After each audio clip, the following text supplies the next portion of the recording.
Welcome back to this episode of Cope's Corner. I am your host, as always, Mike Copenaver, aka Real Mike. You can find me on Twitch, YouTube, and Facebook, all at the likes of KOPESKORNER.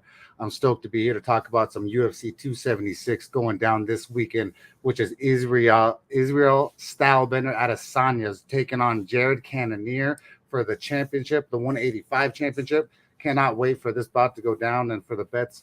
Last weekend, we absolutely dominated, annihilated, and decimated UFC Fight Night, which was Armin Saryukin versus Mateus Gamrot.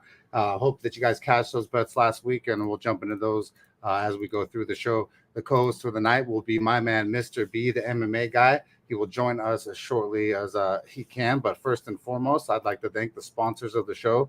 First sponsor that I'd like to thank of the show is Melon Brand Hats. It's MELIN. It's a luxury line of hats that my boy Brian McDonald, one of the co-founders, came up with in high school. He talked about how he'd have a hat line unlike anybody else. Some of them are leather. Some have suede bills underneath. Some of them are waterproof. Right now, they just sponsored CC Sabathia. CC Sabathia has been real big into golf. So this Trenches hat that he came out with has a dope place for your golf tee. There's some neon hydro editions they just dropped that are waterproof, that are dope as fuck. Make sure you go separate yourself from the pack and go get yourself some Melon gear. Very thankful to have them as a sponsor. Secondly, I'd like to thank FokaiStuff.com. It's FOKAI Stuff.com. It's Guamanian gear. My boy Rome from Guam came up with this island vibe wear. They have hats, beanies, baby blankets, shirts, doormats, all kinds of island vibe wear. So make sure you go over there and support my brothers over there from Guam. I absolutely love them, and all the proceeds go to the Guamanians over there. So that is absolutely fabulous. And then thirdly, I'd like to thank the biggest sponsor of the show is my boy Brandon Sua, attorney at law with Sua Law Group. Can't thank him enough for sponsoring the show. Whether you need some family law help, whether you need criminal defense attorney, whether you need personal injury, I've dealt with them with personal injury. You know, my brother War Machine's dealt with them with the criminal lawsuits or the criminal cases.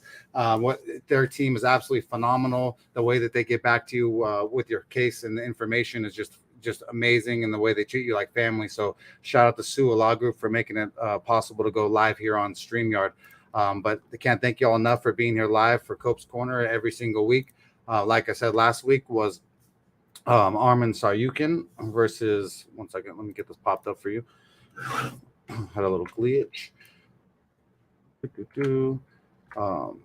But yeah, the last weekend was UFC Fight Night, Armin Saryukin versus Mateus Gamrot.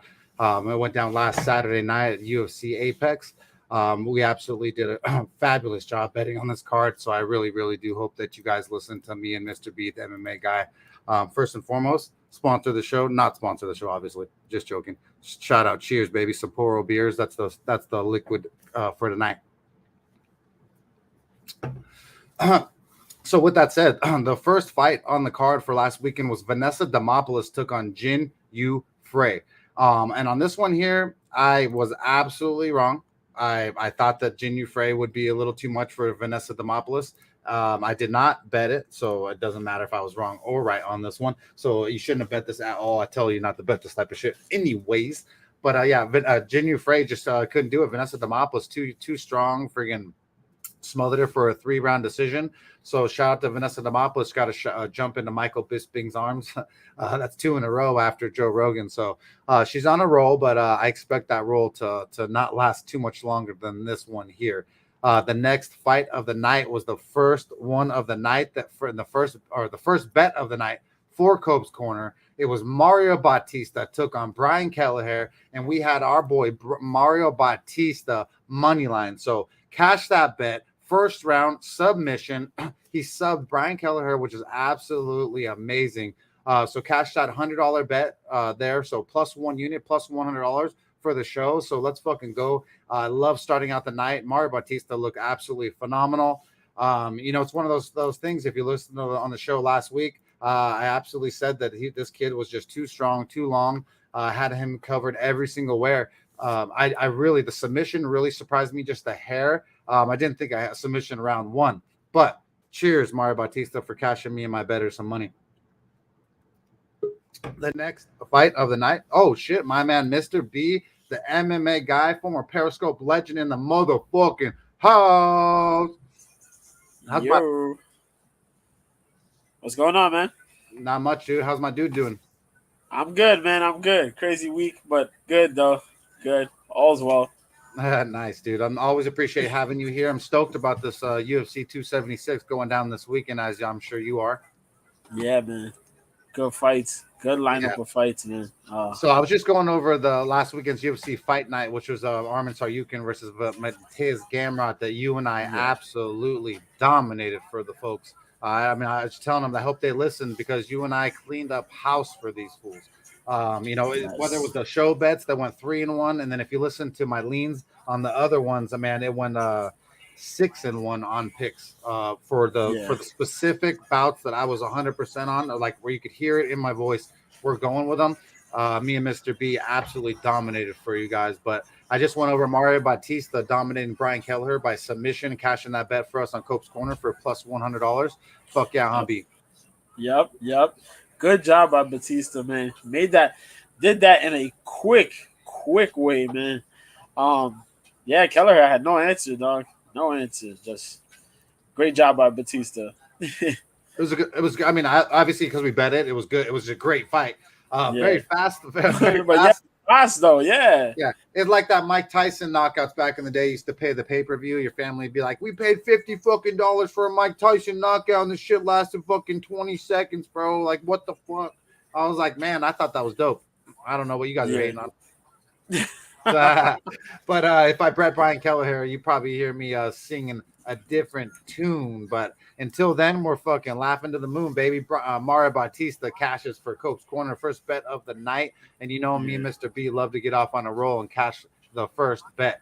The next fight of the night was Cody Durden versus JP Buys. And I'm gonna give Mr. B credit here. You got to give credit where credit is due. I give Mr. B a lot of shit, talk a lot of shit. I mean, I got a big mouth, got big lips, and they all fit. So I got to give fucking my boy some shit when it comes down to it. But my boy was 100% that Cody Durden would win this fight. Yeah, he didn't even really have any questions. I had JP Buys. I thought he could do it. I didn't bet it, so fucking don't fucking come at me tweeting me that I lost you money because I did not bet it. I told you not to bet it. There was nothing in me that said bet JP Buys. I picked JP Buys, so I'm sorry if you went on me picking JP Buys, but you should listen to B on this one. He fucking called Cody Durden to dominate, and that's exactly what he did via KO, TKO, round one. Fucking Molly whopped this fucking poor kid JP Buys.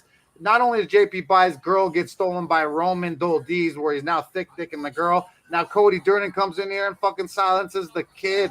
I mean, this kid, he needs to call a suicide hotline probably, bro. What do you say about this fight, B? Yeah, it was ugly, man. JP's been through a lot.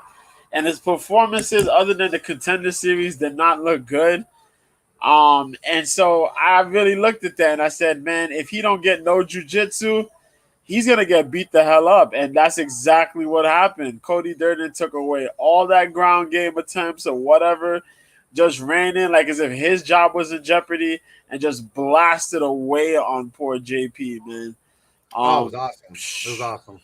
it was just crazy, man. Just really ugly. I feel bad for the guy, man. But Did you Durden have won, but I feel bad. did you put Durden in anything at all? Yes, Like, I did. I did put him on DraftKings. My DraftKings picks. nice. Yes, So you yes, I cleaned up did. So pretty I racked pretty up some points. I also did it on the sports book.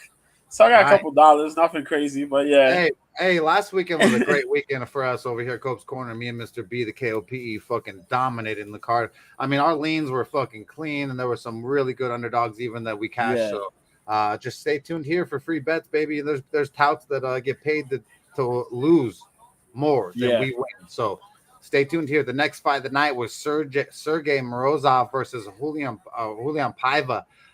Sergey Morozov won a unanimous decision, 3-round Yep. decision, obviously. That's exactly what me and Mr. B both kind of saw in this bout. You had him too, right, B? Because I know for sure I had Sergey.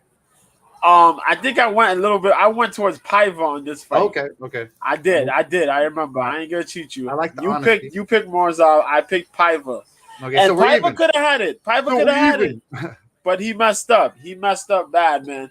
Morzov's wrestling came in a full It was impressive, effect actually. in the fight. Yeah. Because Paiva did rock him a couple times. but just Morozov was able to put the pressure on him and use the wrestling. Morozov did a lot better on the wrestling than I thought he would against Piva. Piva kind of was drained, and then he tried to throw these shots from like crazy distance and didn't really defend the takedown. So big props to Morozov on that one, man.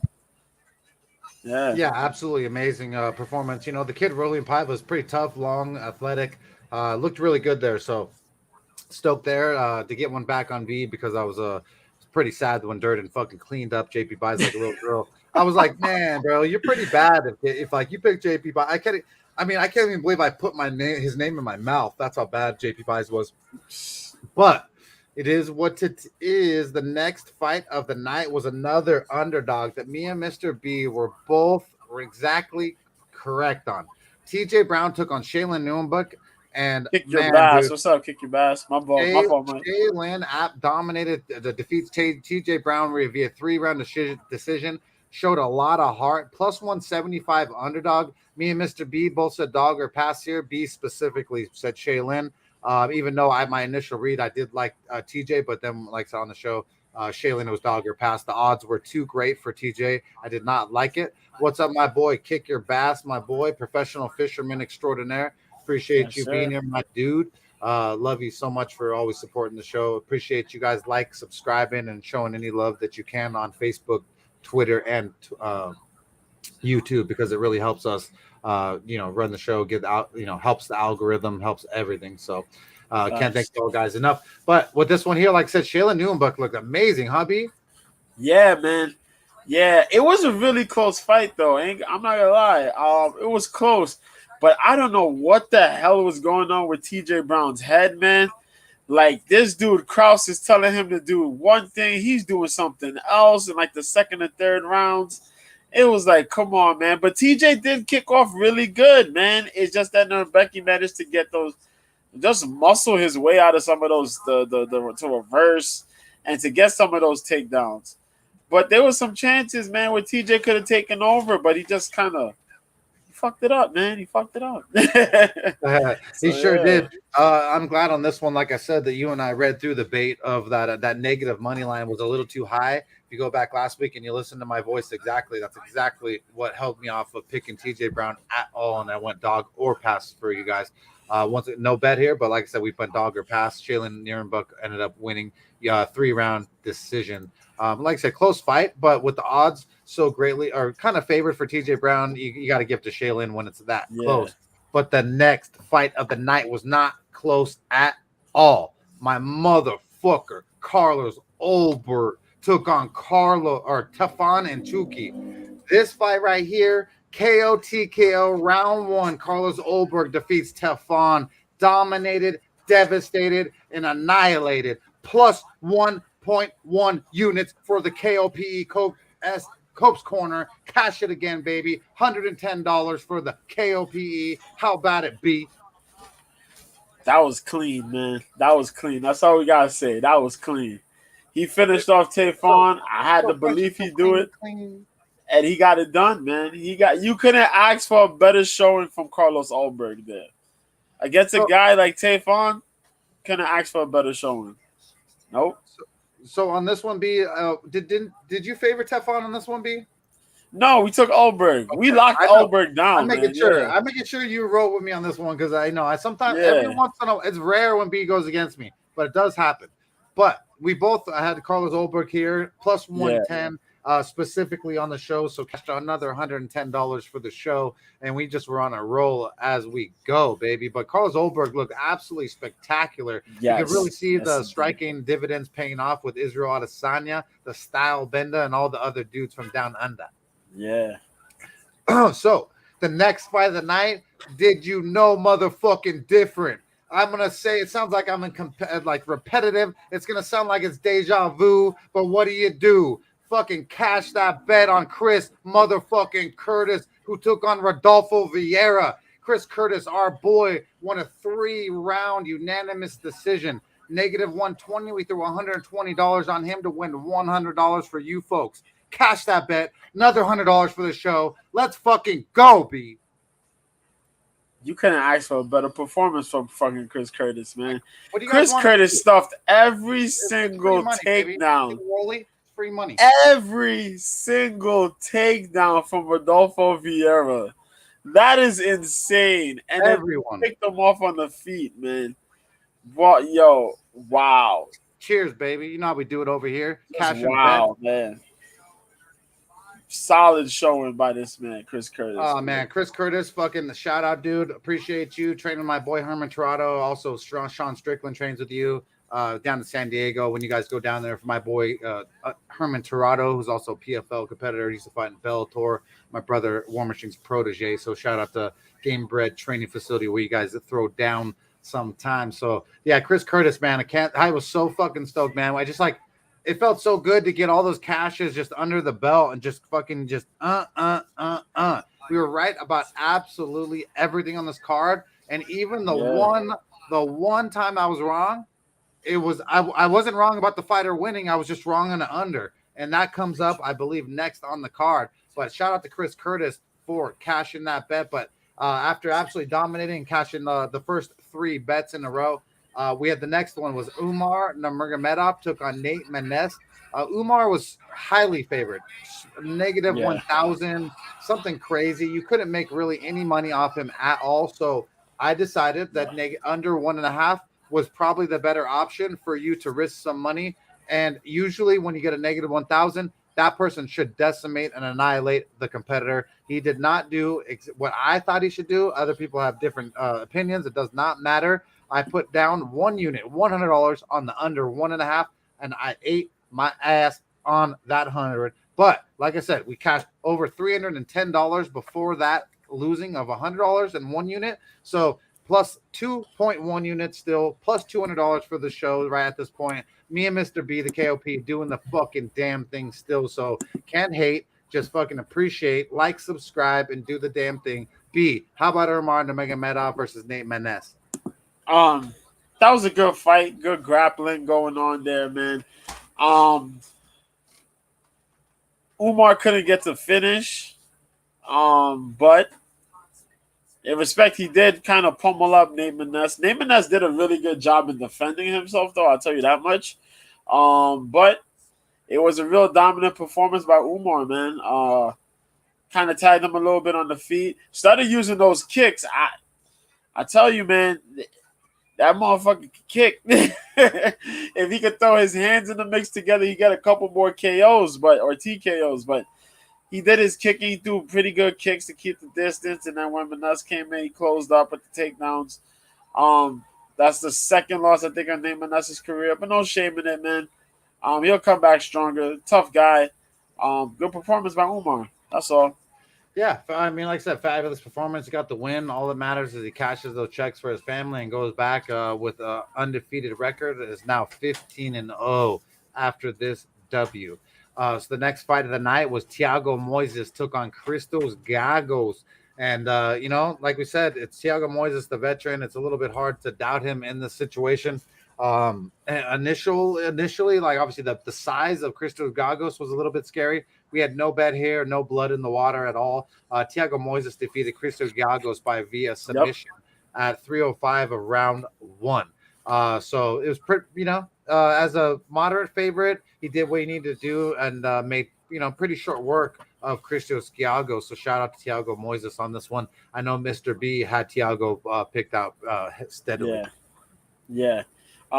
That's exactly what I kind of expected from Thiago Moises to get back in the right path, man.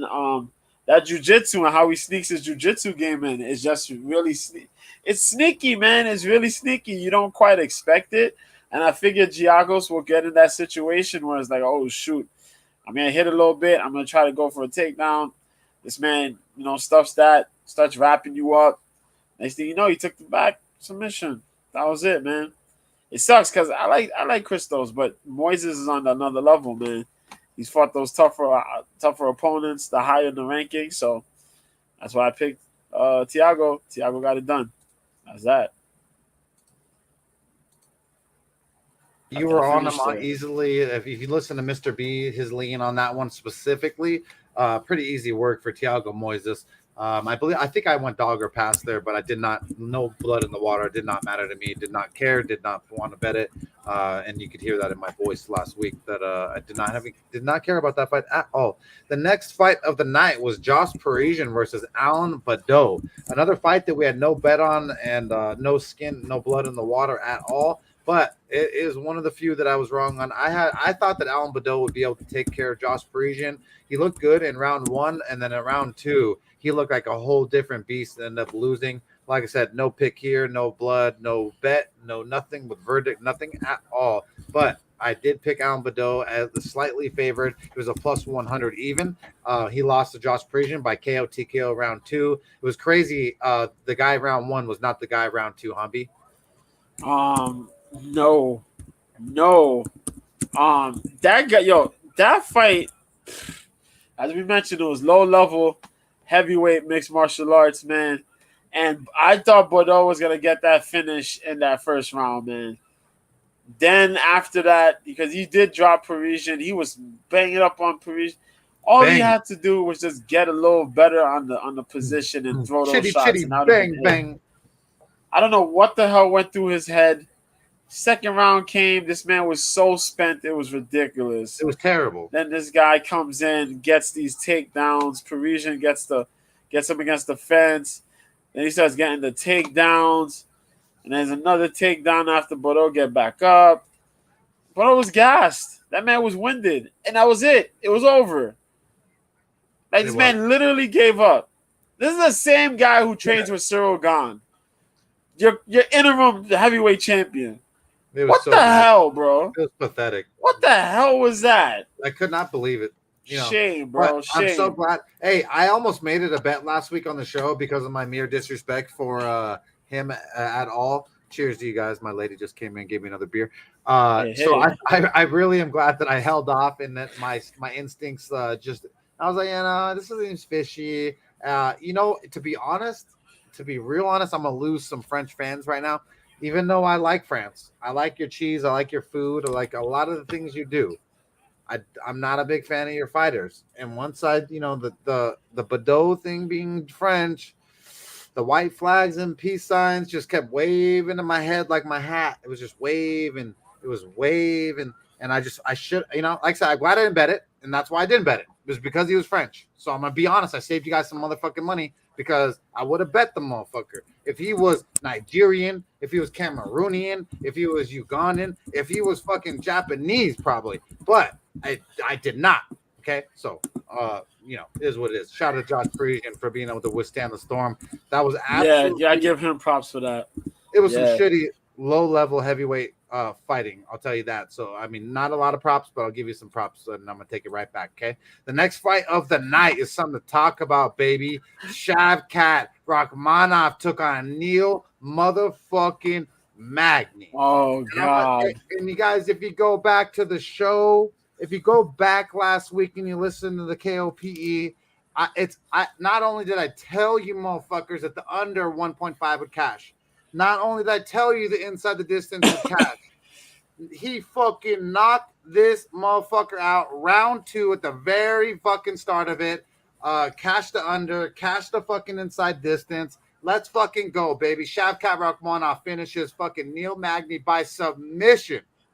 Absolutely phenomenal, baby. Cash the inside the distance. Cash the under 1.5. Let's fucking go, B.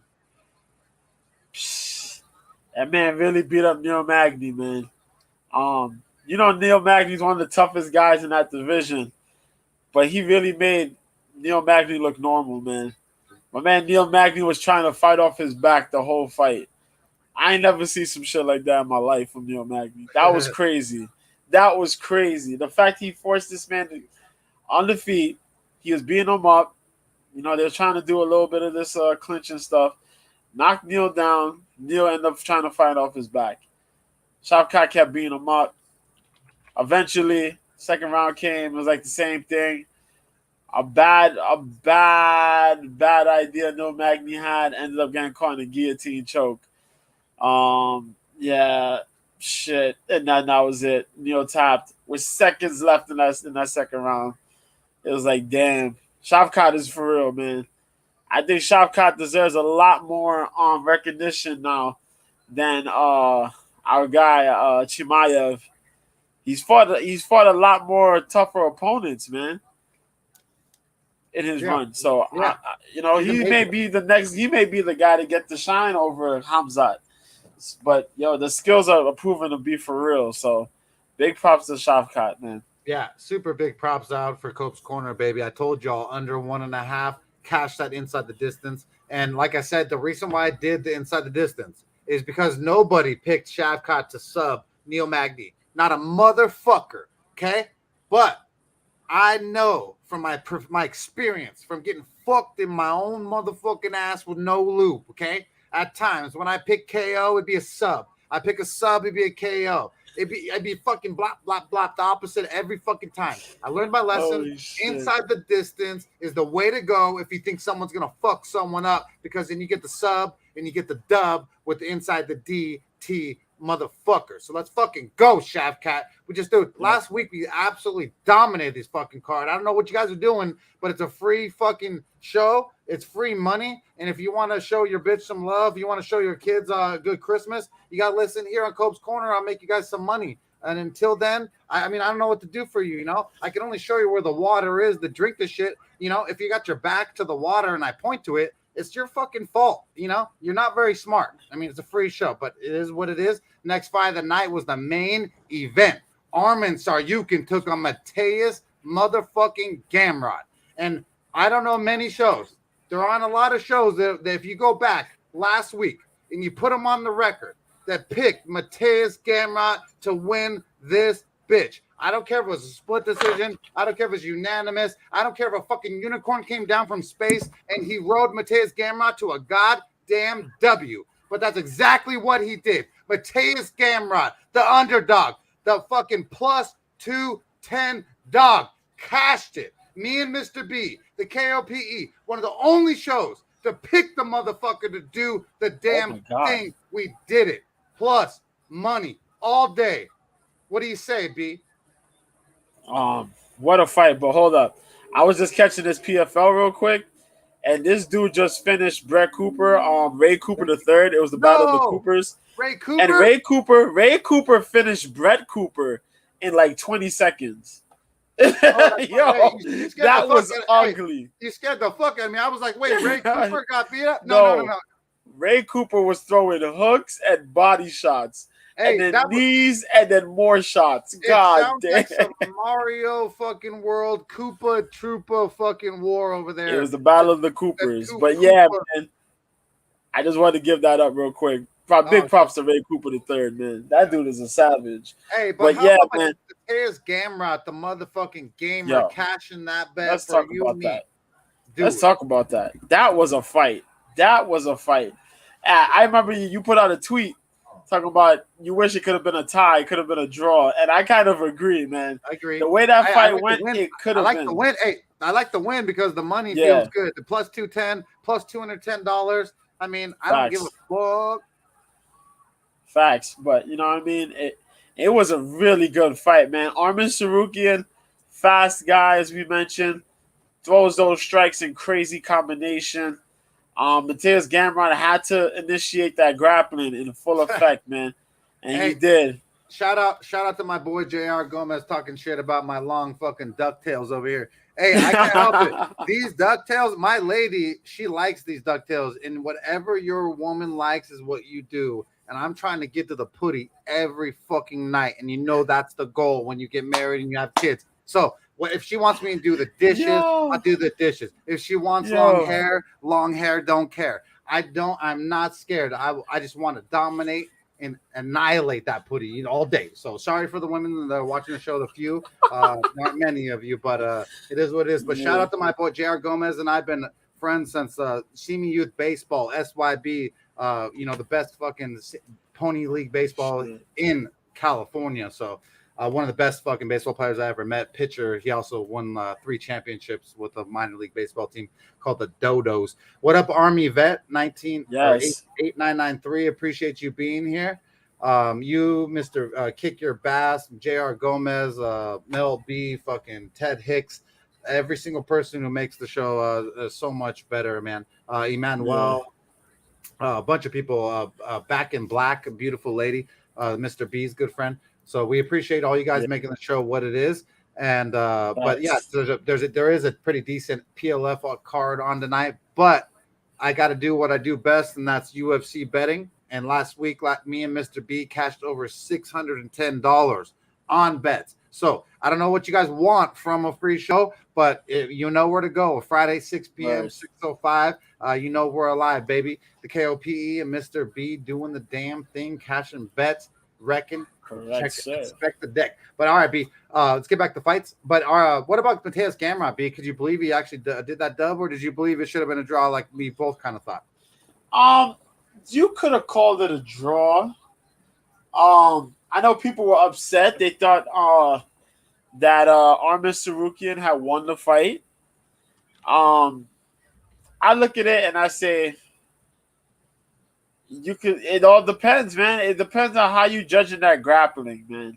And all these other places, some people care for grappling, some people don't care for grappling, the rules, and hey, if you don't care for grappling, get the fuck off my show right now, right? So that's what happened, man. And Mateus Gamrot did get hit. He had like a flash knockdown. I don't think they really counted it. Where Sarukian kind of kicked him, he fell, but he got right back up. But Mateus managed to wrestle the hell out of that guy. And not many people are capable of doing that to Armin. We call it wrestle fucking. Yep, and he wrestle fucked the hell out of that man, for a solid, like 2.5, 3 rounds, man. Hey, you don't hear every Mr. time B curse. You don't hear Mr. B curse very often. He didn't even curse there, but it's funny. So you know what I mean? And then after that, it was like, Armin got a little upset, but Gamrot won. If they can run it back again, they run it back again. But it is what it is, man. Props to Mateus, man. He got us that underdog win. And that's that, yo. So, yep. So, like I said, shout out to us specifically for cashing those bets last week. I hope that you guys tuned in and you guys were able to cash the money for us. It's just free money all day, and it's just how we play. But this weekend, the reason why we are really here is UFC 276, Israel Adesanya versus Jared Cannonier. 185-pound championship belt going down, the 145-pound championship, featherweight championship going down. It's going to be fucking phenomenal. The featherweight championship is Alexander Volkanovski takes on my brother, Max Blessed Holloway. The 808 train, baby. The Blessed Express. You know how we fucking do, baby. KOP is all about the Max Holloway. So I can't wait to get to that later in the show. But we're going to be doing bets for the whole entire thing. It looks like Army Vet said he got COVID and then he beat it. Yeah. Of course he did, Army Vet. I mean, it's the flu and a little bit worse, but you know how we do. Even Mr. B's been through it. I've been through it 2 or 3 times. God is good and he protects you. And obviously you're a veteran. So salute to you for your service as always. My boy fucking Jared Gomez. Let's go fucking Maxi, baby. 808 train. You know how we fucking do it.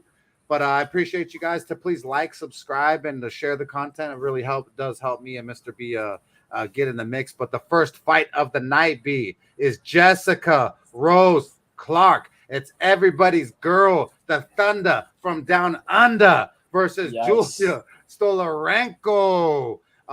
Julia Stolarenko is, one second, I fucking totally fucked up and clicked the wrong button, is 9-6-1. She is 29 years old. She's 5'7" with a 69-inch reach. She's on a 3-fight losing streak, though. She fights out of Lithuania. She last lost to Alexis Davis, the OG veteran of the UFC. Julia Avila, rear naked choke. I don't like tappers.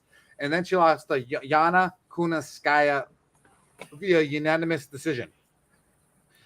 With Julia Stolarenko, her game plan is fucking armbar only. That's literally she's I believe a BJJ black belt, if not a brown belt. Let me check that for you before I fucking just talk shit. Brown belt BJJ, that's why I checked. So BJJ brown belt, but her armbar is the thing that gets it done.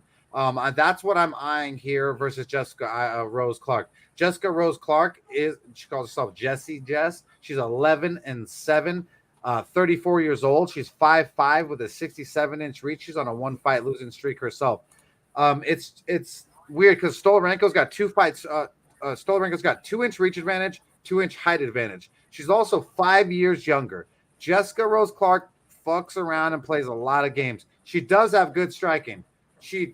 Her ground game is definitely not what you would want it to be. She's a purple belt in BJJ, so she's 1 belt lower than Stolarenko. So that's not good because whenever it's someone a higher belt than you, if you ever roll jiu-jitsu like I have or wrestled and someone's got a higher rank than you, they're usually fucking your ass up, and that's on the devil. So if Jessica Rose Clark gets taken down here and Julia gets a chance to actually get an armbar or anything, she's probably absolutely fucked. Jessica Rose Clark opened up at a plus 175 underdog, folks. The fucking public and everyone and their mother has bought down Jessica Rose Clark. Hey, remember we have this rule here on Cope's Corner that our theory, right? It's my hypothesis. Uh-huh. The better butt always wins. Now, Jessica Rose Clark is the better butt. Is that what the public is seeing? And they're betting it from plus 175 down to negative 155? We will find out. I'm not sure. It's negative 145 on 5 dimes, 155 MGM, plus 130 comeback for Georgia. She was negative 205 with Stolarenko, down to plus 135 now. That's crazy. That type of line movement, there's no fucking way I'm betting Jessica Rose Clark. I'm not picking Jessica Rose Clark. I'm gonna have to. It's dog or pass with that type of line movement. I'm okay. I'm not betting it. I'm just saying dog or pass. Don't fucking be that idiot who jumps in now when Jessica Rose Clark has absolutely no value anymore. Stolarenko wins by submission is plus 410. Plus 410. That could possibly happen. But if you do like Clark, if by decision is a plus 130. I think that is probably the better outcome of the two. I would not pay the negative money on Rose Clark for the way that she is so sketchy. I'm going dog or pass. I'm going Stolarenko by armbar. I think that she gets it done because Jessica Rose Clark fucks around too much. What do you say, B? All right. First off, we got to answer Army Vet's question. Yes, I did give Mike crap for picking JP Bays against Cody. Firstly, because Michael is an honorable motherfucker. I came from a long lineage of fucking Army vets, Navy vets, and fucking Marines, just like you, fucking Army vet. I always apologize when I talk a lot of shit. But he did apologize. Yes, he did. No, but he didn't talk shit. I said, I was wrong. And then I gave it to him. Then he could say whatever he wants, which is true. But I got him right back on the other fight that we didn't talk about. But the thing is, Mr. B didn't talk as much shit as I did. So none of y'all are fucking backing me and defending me on the time Mr. B went against me. So I'm going to fucking defend my honor. And I'm going to say that I was drunk and stoned. And I said some shit that I shouldn't have said. But I'll fucking say it again. All right, and Army Vet, you should have been here, motherfucker. That's fucking unacceptable. I need all you to hit the like button, subscribe, and fucking please shout us out. We fucking need that love. But yes, I was wrong. B won this one, and he did talk shit after I let him talk shit. But I wasn't gonna. It wasn't like I was gonna let him. I had to do it, otherwise he would talk more shit. I could have been like, hey, we're gonna skip by this fight real fast. It was JP buys. He lost by. I'd have been like, hell no. I'd have been like, hell no. What are you doing? We're not doing that today, nah. Yeah. So yes, but, Army Vet. To answer your question. But yeah, man. Yeah, I did. But yeah, man. This fight, the Jessica Rose Clark, Julia Stolarenko fight. I'm 100% with you on this. This is a dog or passive scenario. Hercules. And there's a reason why. Jessica Rose Clark's last fight was against Stephanie Egger, and she got submitted via armbar. You got to like every video, Army. You too, JR Gomez. You too, kick your bass. You like the damn button. Second, and more importantly, Jessica Rose Clark doesn't throw that many strikes in her fights compared to Julija Storyalenko. Storyalenko will probably be a little bit faster. She'll be the faster one because that's her bread and butter, her striking. She does have the jiu-jitsu, but her striking is like her bread and butter. Rose Clark does a lot more of her fighting in the clinches, where she manages to get you tied up and she could throw those Muay Thai knees and she could work the elbows and throw short shots and stuff like that, of that nature. I think Julia's going to kind of walk around a little bit and pick her shots here and there. And for that case, she gets a little bit caught up on Rose Clark when fights go to the ground. And for that reason is why I'm looking at this. Like, if you want to bet Rose Clark, you could bet Rose Clark. But the risk is there. She just lost the last fight by armbar. Yeah. And Storyalenko has a lot of armbar finishes, man. So it's just one of those cases where you want to be on the safe side, you could go dog your pass, man. And that submission prop, you could probably take that submission prop. You can even take a decision prop if you want to. But it's out there, man. It's out there for sure. I see it. I can see it happening. I can see it happening, man. Oh, yeah. But that's it. It's just, I mean, it seems clear as day. And, I mean, that's crazy odds to get 4-1 odds on a submission for a girl that likes the armbar. And if you watch the tape on Jessica Rose Clark, she loves being on her back. And if this was like 2 a.m. and we just got back from the bar, I want Jessica Rose on her back too. So that's why I'm telling you, I don't see a good path for her to win. I know B does not like how I do it, but it just is what it is. Got to be real. But it's it's tough, man. But I'm going with Stolarenko by armbar. I think she gets a sub on Jessica Rose Clark because the fact that she is so vulnerable to being on her back, it's not good. And if you look at the weigh-ins too, Stolarenko looks much bigger than Jessica Rose Clark. Did you see that, B? Yeah, I did.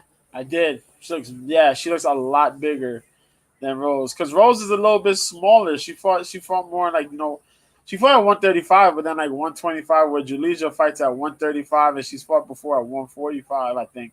But yeah, Storyalenko's a bit of the bigger of the two. So yeah, it's gonna factor in quite a bit, man. But I look forward to the fight, but definitely gonna stick to that dog or pass, man. Yeah, the next fight of the night is Uriah Hall takes on Andre Muniz.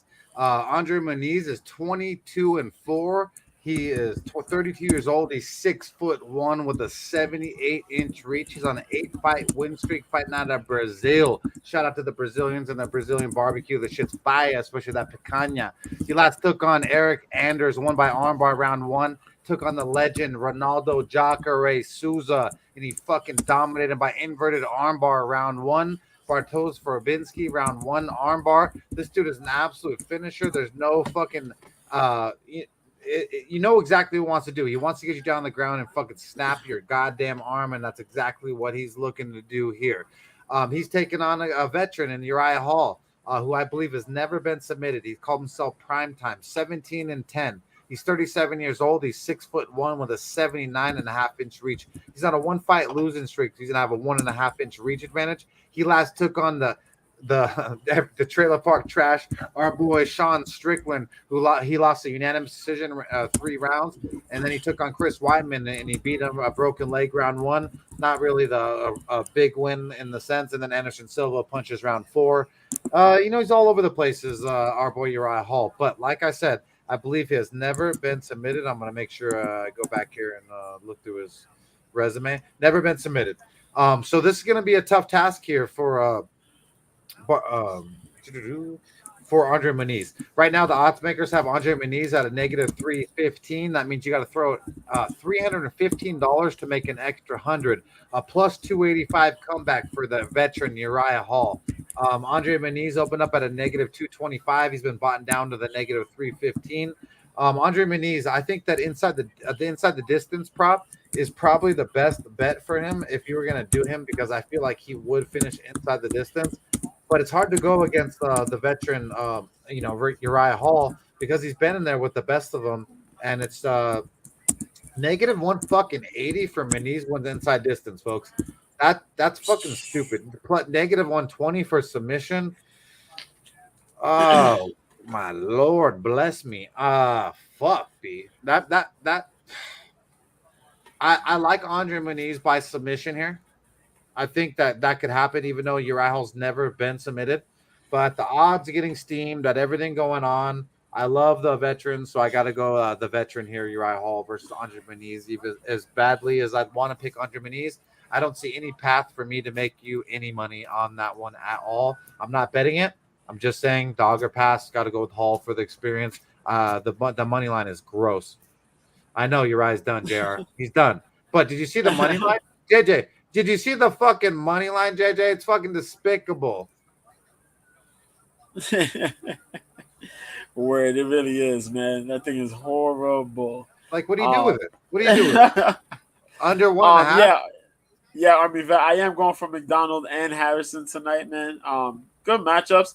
Well, it sucks though because Harrison's fighting Caitlin Young, and I've loved Caitlin Young for like years. And now Harrison's coming through, and it's gonna be a fight. And I know what the outcome will most likely be, but it sucks, man. But it's all right. It's all right. But yeah, man, Andre Munoz, Uriah Hall. Uriah Hall has his kickboxing. We know he's a little trigger shy, with certain fights. Wasn't he fought Strickland the last time, right? Yeah. Fought Strickland. He got beat up bad.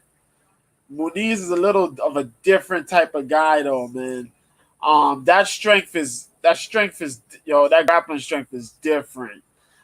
He's gonna find his way to get inside, and because he's so good at his submission skills, they kind of screwed you on the betting lines there as far as trying to pick up money, which sucks. It's vicious.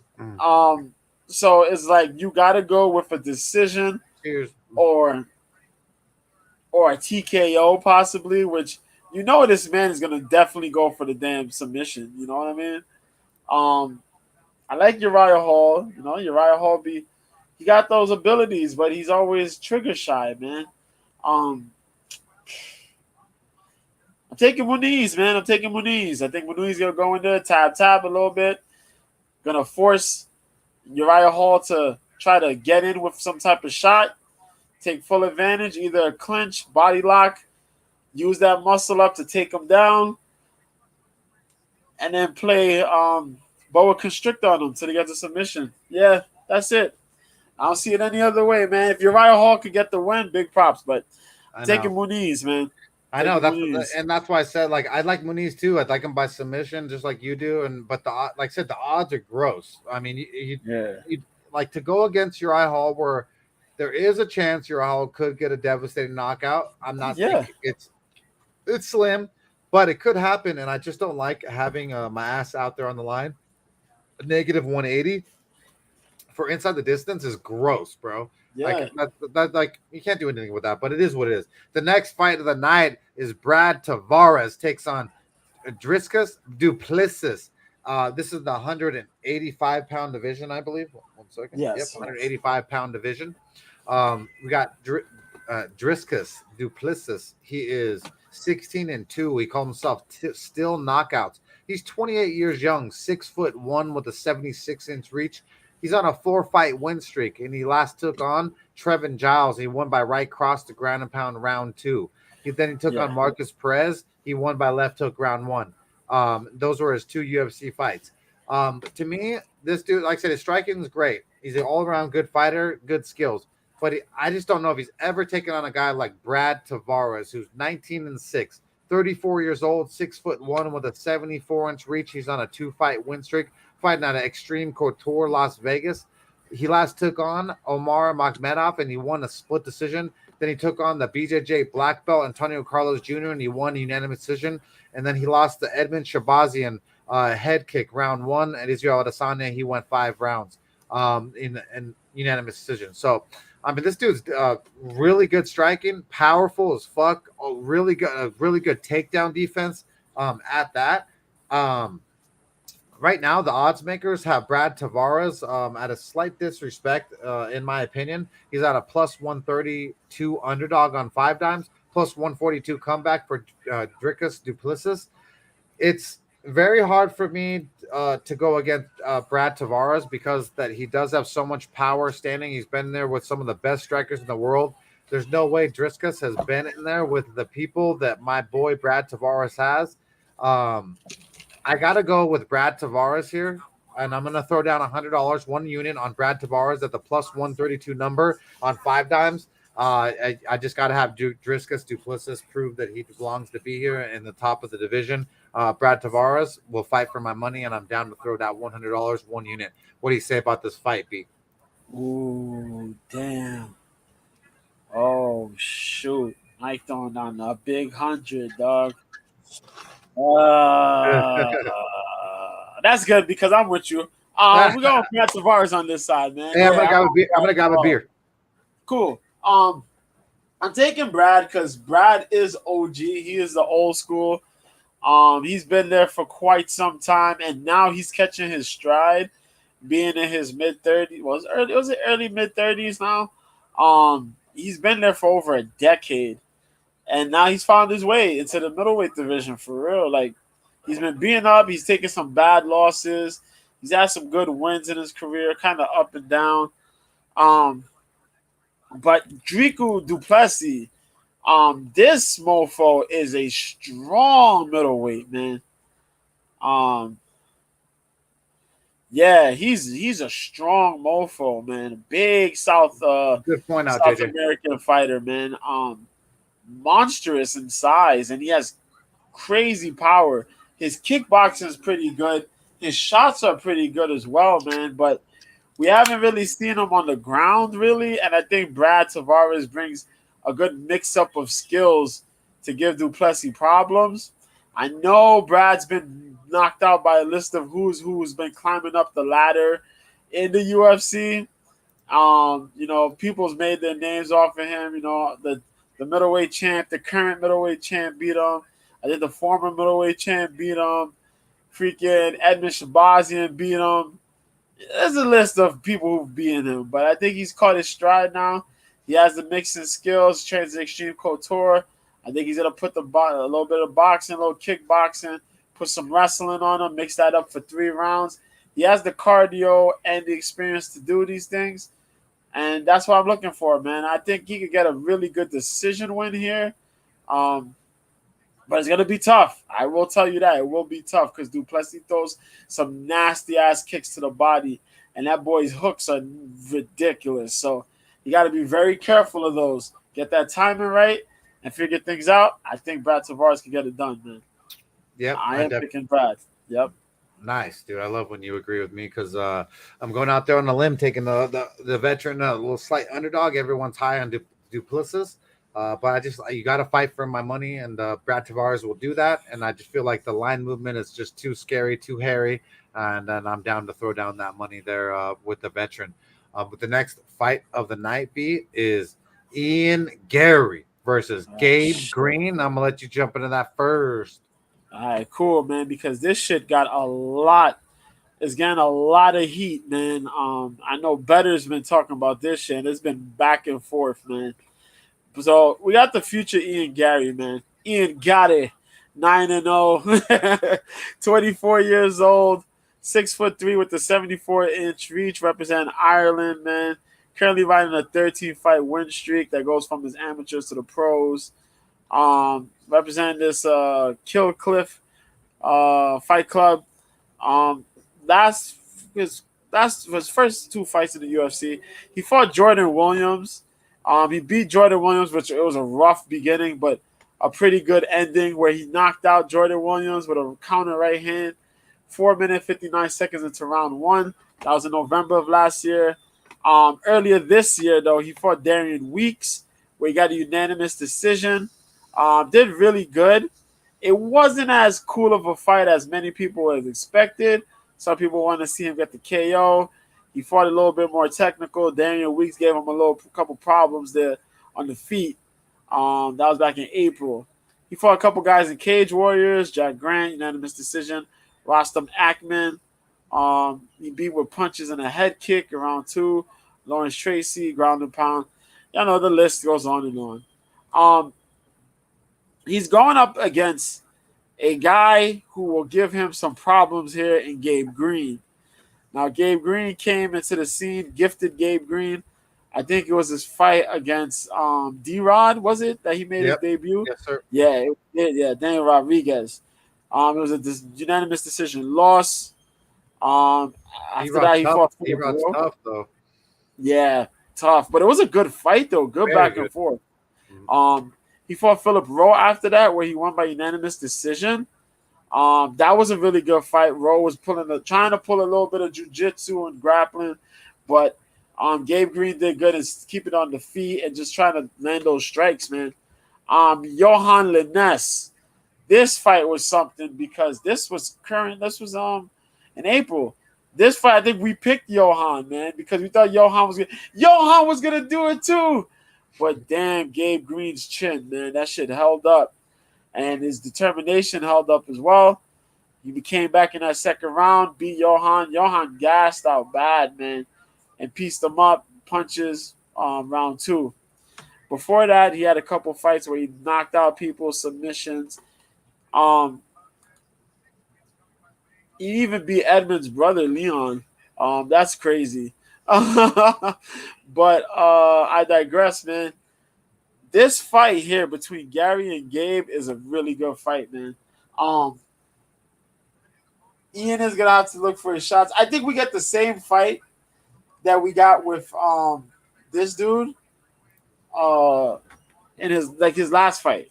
Ian Gary's last fight. That's why I figure we're gonna get. Oh my god, I just said the dude's name.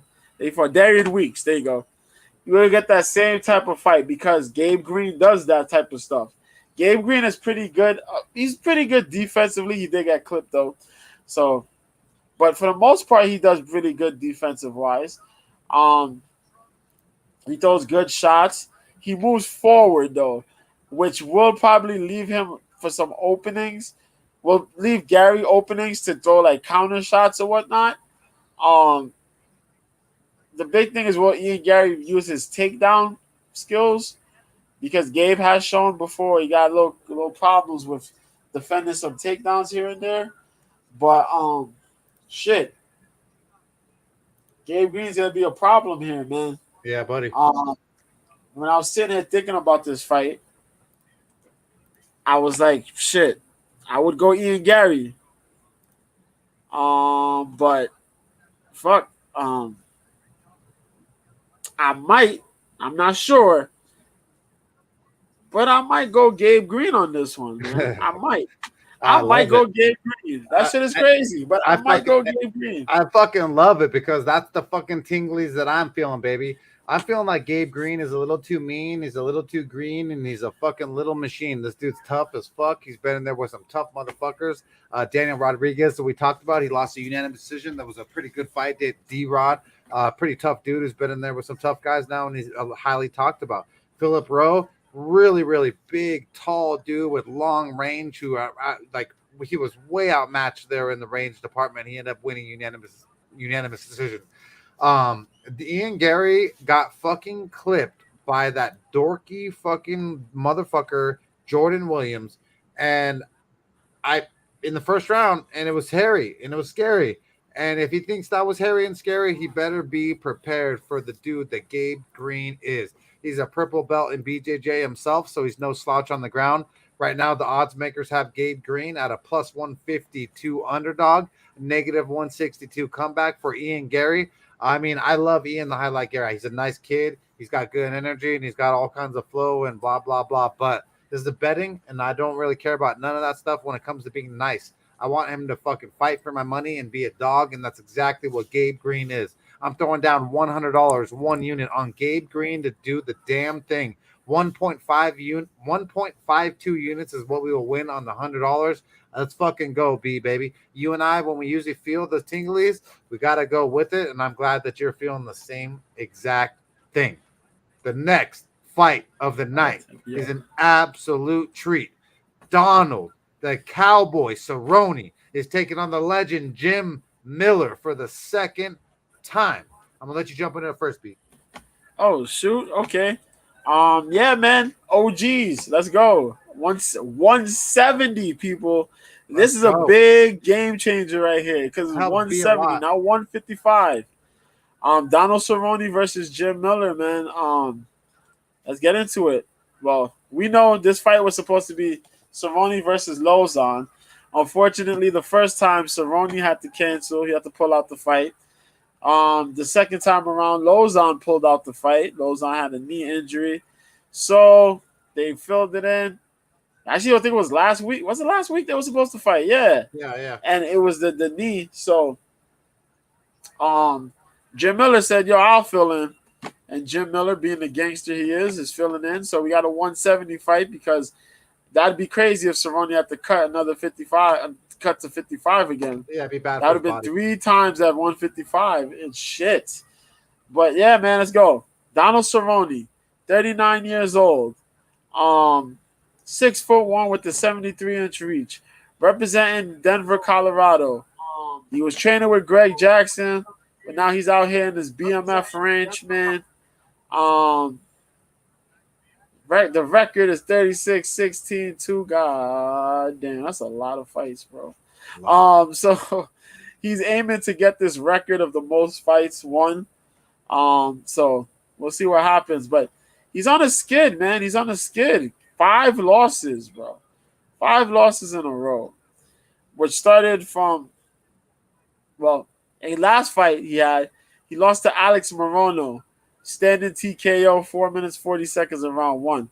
That was back in May of last year. He had that no contest with Nico Price. That was back in September of 2020. Then he had those 4 losses. Unanimous decision loss to Anthony Pettis. Conor McGregor's head kick and punches in round 1. 40 seconds into round 1. How embarrassing. Justin Gaethje with the hooks and uppercuts. Jesus Christ, in round 1. Tony Ferguson, where he blew his nose, knowing he had that horrible eye injury. Hey, B, golly. What's up? You see, my boy J.R. Gomez, man, I hate saying it, but Donald is just done. Too slow now, but Jim Miller is fat. It's so fucking damn. True. Oh, damn, bro. Oh, shit. But before that, he had a good run, man. He had a good 3-fight win run where he beat Alexander Hernandez. That was pretty funny, you know what I mean? He fought some guys, but he's going up against Jim Miller. Jim Miller, this is 50th UFC fight, man. 34-16. The goal is to get this man on UFC 300, Dana White said. Dana White said if this man continues to his career, he will fight on the UFC 300 card, which is bonkers. But let's go, man. A10. I didn't know Jim Miller's nickname was A10. What the fuck? No, what the 5 foot like 8. I'd rather have you be called A1 because A1 steak sauce, you fucking are motherfuckers. I love that shit so much. I'll drink it. Oh my god. Sorry, bro. 5'8" with the 71-inch reach. It is good stuff though. It's so out of Sparta, New Jersey, man. Currently ran a 2-fight win streak. Represents Sussex County MMA. Jersey boys, they be wilding. The last 2 fights he had, he fought Nicholas Mota, where he knocked him out with a right hook to ground strikes. Totally shocked the fuck out of me. Shut up, fool. Shocked me. I think that was your pick, Mike. You had picked Jim Miller, and I picked Mota. But fuck, Mota got done up bad. Yep. That was back in February. Eric Gonzalez, he did that man dirty. We both picked Miller there. That was on October 2021. Then he had the 2 fights, the 2 losses to Joe Selecki, Vince Pichel, unanimous decision losses. He armbarred Roosevelt Roberts back in 2020. Vince Pichel, shout out 805, baby. You know how we do it. Facts. But yeah, man, this fight is old school as old school could get. And yo, I don't know. Cerrone's on a 5-fight losing streak, man. This dude's on the decline. He's out here doing movies. Shit's not the same, man. And Miller's sitting there chomping at the bit. He's getting his training in. While Cerrone hasn't quite evolved, Jim Miller at his age is evolving, where he's getting his boxing a lot better. Jim Miller wasn't quite the striking type of guy, but this man's KOing fools, man. This shit is crazy. He's getting that boxing tightened up. throwing these little combinations, getting his little uppercut in the mix, his little hook there. It still has that submission skills in his back pocket. Cerrone, on the other hand, we know Cerrone's always mixy, man. Where this guy looks and he's like, yeah, I'm ready to come fight. And then when he goes in there, fucking spoiled milk and shit, man. This guy's just there. He gets tagged up, beat up, and it's like, yeah, I'm just glad to be like, yo, I don't know. His vigor's not there, man. You got to bring the vigor back. You got to get his hype back, man. So I love Cerrone, man. Cerrone's always been that guy, though, to entertain the crowd. He's been there. Fought for the title twice, I think. Well, he fought for the UFC title twice. He fought for the WEC title a couple times. I think Miller's going to take this one, though, man. I believe Miller's going to come in here, and he's going to play bully ball with this man, Cerrone. Get out of out of the distance of Cerrone, because we know Cerrone fights with distance, and make this a nasty fight for Donald, man. It is 170, though, and that's the craziest shit about it.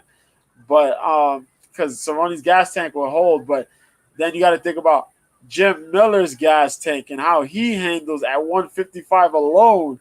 How this shit going to be at 170 where he doesn't have to cut weight either. So I'm going with Miller, man. It's Miller time, folks. Oh my God. Bro. I can't even believe it. Fuck me, bro. God damn it. I don't want to believe that Donald Cerrone is that fucking dunzo, is fucking that fucking washed up, that he doesn't have enough for me to do the damn thing here versus Jim Miller. Everything in my soul, every fucking thing wants to bet Jim Miller, or wants to bet Donald Cowboy Cerrone here. He's at a plus 165 underdog, negative 175 for Jim Miller. Donald opened up at a plus 135. Now he's at a plus 165. So the public is just disrespecting Donald the Cowboy Cerrone. It's like, what kind of fucking Cowboy Cerrone are we getting? You know, like, did he do 5 lines of blow off the hottest fucking stripper from an OnlyFans model? I mean, I'm not hating, bro. Just call me and let me fucking do a couple of fucking lines with you, bro. Like, let me hit up the bitch too.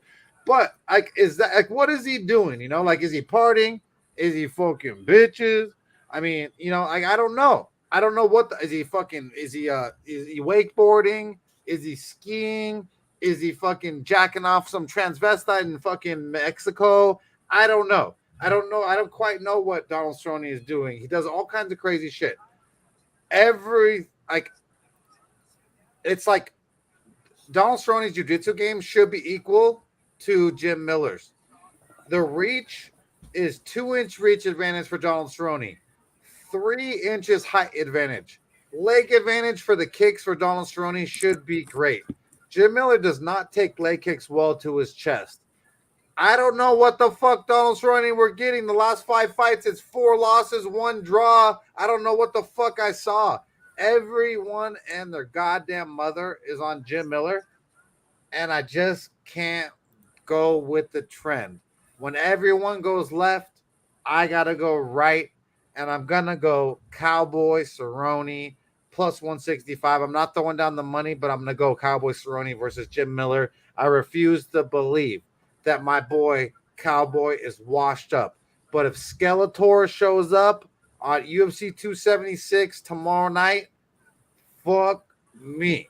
But I have way more faith in Donald Cerrone than that, and I'm going to fucking hope that he is exactly what I've always pictured him as, and that's a badass cowboy motherfucker who's going to show up there and just ride the waves and do the damn thing versus Jim Miller. So I hope so, man. A little elaborated. If B would have went Cowboy Cerrone, I would have bet it, but it's just I can't. If B ain't feeling it, it's just the fact that Cerrone looks like he enjoys life, man. Bro, and he's enjoying life. There's not really that competitiveness like we used to see out of Cerrone. True. Cerrone just fights like he just enjoys life. It's man. Like, you know, it's not even once you get a lot of money. It's once you get the mental outlook to realize that like money really isn't everything. Yeah. And then like you're happy with what you have, and that's like everything in moderation. And that's why it's important. Like as Americans, a lot of us overeat, and we do. We're a lot of gluttons in ways. And so, like if you portion yourself with a 10-ounce portion of steak, you're gonna appreciate the 10-ounce portion of steak more than you will the 18-ounce or the 24-ounce or the fucking bone-in fucking massive fucking ribeye the cowboy Cerrone is fucking eating at this point. So I get it. When you're not as motivated, it's you're not as fired up. But at this moment, both these dudes are about the same motivation in my eyes, and I refuse to believe that Donald Cowboy Cerrone cannot fucking do this for me with his striking, with his jiu-jitsu skills. I fucking refuse to believe it. So next week we'll talk about it here, but I'm going Cowboy Donald Cerrone. But I just feel like he can get it done. But the next fight of the night is Brad Riddell takes on Lynn Turner. The Tarantula. Lynn Turner, my motherfucker. 12-5. 27 years young, 6'3" with a 75.5-inch reach. He's fighting out of San Bernardino, California, baby. You know how we do it on the West Coast, the best coast. He last took on Jamie Merlocki, and he lost by right hook, the ground strikes round 2. Euros Medic, he lost by rear naked choke round 1. And then Brock Weaver, the Queefer, he beat him by rear naked choke round 2 when he didn't know where the fuck to go. But he's taking on Brad Riddell, the striker from down under. He calls himself Quake, 10-2. 30 years old, 5'7" with a 71.3-inch reach. He's on a one-fight losing streak. Like I said, fighting out of City Kickboxing in New Zealand, but it says he's fighting out of fucking Thailand. And so you're like, you can't fucking do both, but you kind of can. But either way, I believe he's the head striking coach for fucking Thailand, Tiger Muay Thai. And so he last took on Rafael Fiziev. He lost by wheel kick round 3. Rafael Fiziev is a motherfucking badass. His striking is extraordinaire, and so is Brad Riddell's. And so he lost by wheel kick round 3. I don't know what to say about round 3 knockout. I really don't like him usually, but it's round 3 versus a badass. Then he took on Drew Dober, which everybody loves. Whether you're gay, straight, whatever it may be, you love Drew Dober. He won by unanimous decision. Then he took on Alex Da Silva, and he won unanimous decision. This dude is a fucking decision machine. The only time he finishes things is like pretty much when he fought bums. Last time he finished a motherfucker was a dude named Maxim Pugachev, who's 8-5-1. My boy JJ here, JR Gomez from Simi Valley, California, probably high kick this motherfucker and kick him out in his hit chin round 1 too. So I'm not really impressed by Brad Riddell beating up some motherfucker named Maxim when that dude ain't even about that life. Then he took on some motherfucker named Shem Murdoch, who's 1-2. He knocked that dude out TKO KO round 1. That's 2019. That's not that long ago, folks. Fucking COVID fucking started about that time, man. Like woo, bro. You beat a guy who's 1-2-0. Like, woo. But then he lost to a motherfucker in the armbar before that, right before that, who was 11-5. I mean, so he's got armbar weakness. He's got some weakness in general. I like Lynn Turner. I think his striking is amazing. I think that his athleticism is amazing. I think that his reach and his striking, everything, I like a lot. Right now, odds makers have him at a -142 favorite. He opened up at a -175 favorite on 5 dimes. I fucking love Lynn Turner here. There's nothing in me that wants to go Brad Riddell when you got that long reach and everything that Lynn Turner is. And so I'm going Brad Riddell here all fucking day. Nothing else to say. What do you say, B? Oh, shit. I know. You picked Brad Riddell? No, oh, sorry. Did I say Brad Riddell? Lynn Turner. Fucking idiot. Oh, I was about to say. Hey, too many beers. Sorry, I'm a fucking retard. Oh, because we going Lynn Turner on this side. We're going Lynn Turner and that's called weed. Hey, kids, if you're listening, don't smoke weed and too much excess marijuana or too much alcohol, all right? Yeah, we're going Lynn Turner on this side as well. We also have to put into consideration, folks, we have 3 fighters from City Kickboxing on this card. Yes. It is very hard when all the City Kickboxing guys win their fights on a card. Usually, if it's like 3 or 4 guys on a card, one of them loses. No camp. I want y'all to think about this shit. No camp wins. And we have 3 of them on this card here. two of them on the main and co-main, and one here. So the last time we had a situation, we had Shane Young do a haka and get knocked out, and then we had Kai Kara France get choked unconscious by Brandon Royval. But Israel Adesanya won his fight. So I want y'all to think about this first. Now, Brad Riddell is a tough guy. We know he gets stronger as the longer the fight goes, the stronger he gets. The craziest thing here, though, is that Brad Riddell is 5'7", and our boy Jalen Turner is 6'3". Yep. Jalen Turner has a 4.5-inch reach advantage against Brad Riddell. Not counting legs. Jalen Turner also was a former welterweight who's dropped down to lightweight. Jalen Turner's skill set is friggin' crazy. Considering how long he's been in the sport, not necessarily being like a primer, he's somewhat of a striker. He has his jiu-jitsu skills. He can wrestle a bit. Brad Riddell does have his kicks. He's pretty good, you know what I mean? But slow start, then picks up during the round. Unlike Jalen Turner, who comes in high heat from the first, somewhere to the third. So I'm taking Jalen Turner, man. I think Jalen Turner's going to come in, take advantage of that slow start, and beat the brakes off this man. I hopefully look to beat the brakes off this man on that slow start. Take away Riddell's distance, establish his distance early and often, land those big shots, close in for the kill, man. Whether it's TKO or submission, but get it done within 2 rounds because you don't want Brad Riddell lingering around and getting stronger as the rounds go. So definitely, man. What's up, Gary? Also, I know Army Vet asked me that question. There's a boxing fight, Adrian Peterson versus Le'Veon Bell. I did see that.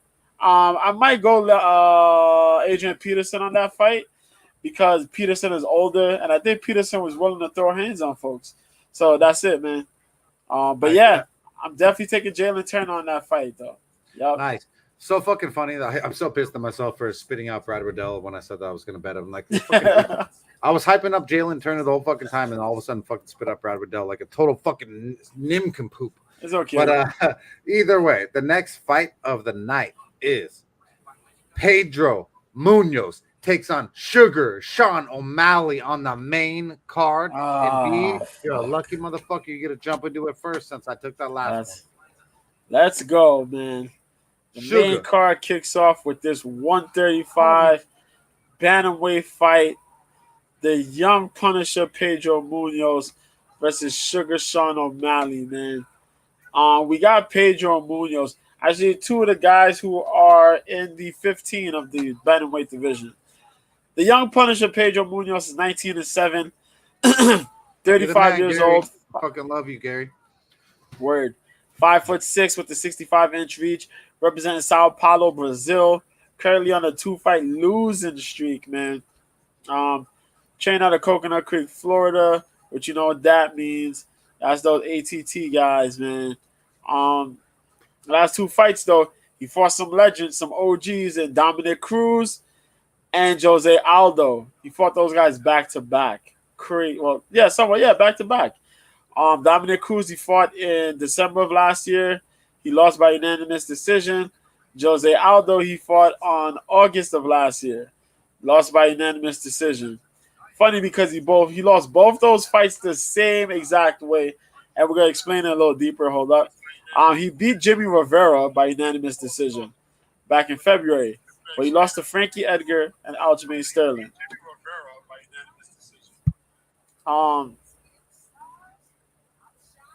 Pedro Munoz is short. Was pretty good. Made his claim to fame when he beat who was it? Cody Garbrandt. Knocked out Cody Garbrandt, which was crazy. Yeah, huge. But yeah, since then, pretty good, man. But been on that slide, man. Then we got Shawn O'Malley. Shawn O'Malley, 15-1, 27 years old, 5'11" with the 72-inch reach. Whoo, is that reach going to mean something? Out of Helena, Montana, currently riding a 3-fight win streak, representing the MMA Lab. For those of you who know the MMA Lab, you know who's out there. We got Mr. Crouch out there. We got Mr. Henderson out there. We got Michard out there. We got some really good wrestlers and some other cats out there. He also has his little jiu-jitsu coach guy. I forgot that guy's name, man, but he's a good guy. But we digress. During the 3-fight win streak, he beat Ruan Paiva last fight. Round 1. I think that was a TKO. Yeah. I think they counted as a KO. I don't remember, but it was back in December. Did that in the first round. Chris Moutinho, they stopped the fight. Herb Dean stopped it. 4 minutes 33 seconds in round 3. That was back in July last year. Interesting fight there. Thomas Almeida, he knocked him out. It's weird that it says just punches round 1. What does that mean? TKO, KO, or KO? No, it just says punches. I know. But if I remember correctly, I think it was like a TKO or something like that. It was a TKO. It was a TKO, but I mean, you know what I mean. I think it was. Yeah, that is weird. You're supposed to, me say that. But I know the Thomas Almeida fight, he did knock out Thomas Almeida. God damn, he knocked out Thomas Almeida. So we got a situation here, man. Sean O'Malley should be good here. When I looked at this fight, man, I wanted to pick Pedro Munoz. I thought Pedro Munoz would be able to get inside, you know what I mean? He'd be able to go in, box, throw leg kicks here, attack the lead leg of Sean O'Malley, beat him up, you know what I mean? Then you got to look back at those 2 fights with Dominic Cruz and Jose Aldo and realize this man took his foot off the gas. He got pieced up in that 2nd and 3rd round. After he did good with Dominic Cruz, he almost stopped Dominic Cruz in the 1st round. Dominic came back in the 2nd and 3rd, beat him up, tired him out. Then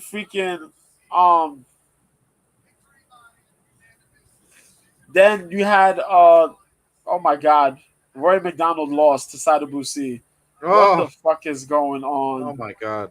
Like, my God. Dude, Gegard Mousasi, that shit last week, chip on belt or whatever it was, the fucking shit pissed me off. Yeah, against my dude Johnny Eblin, man. Oh man, God, what a performance.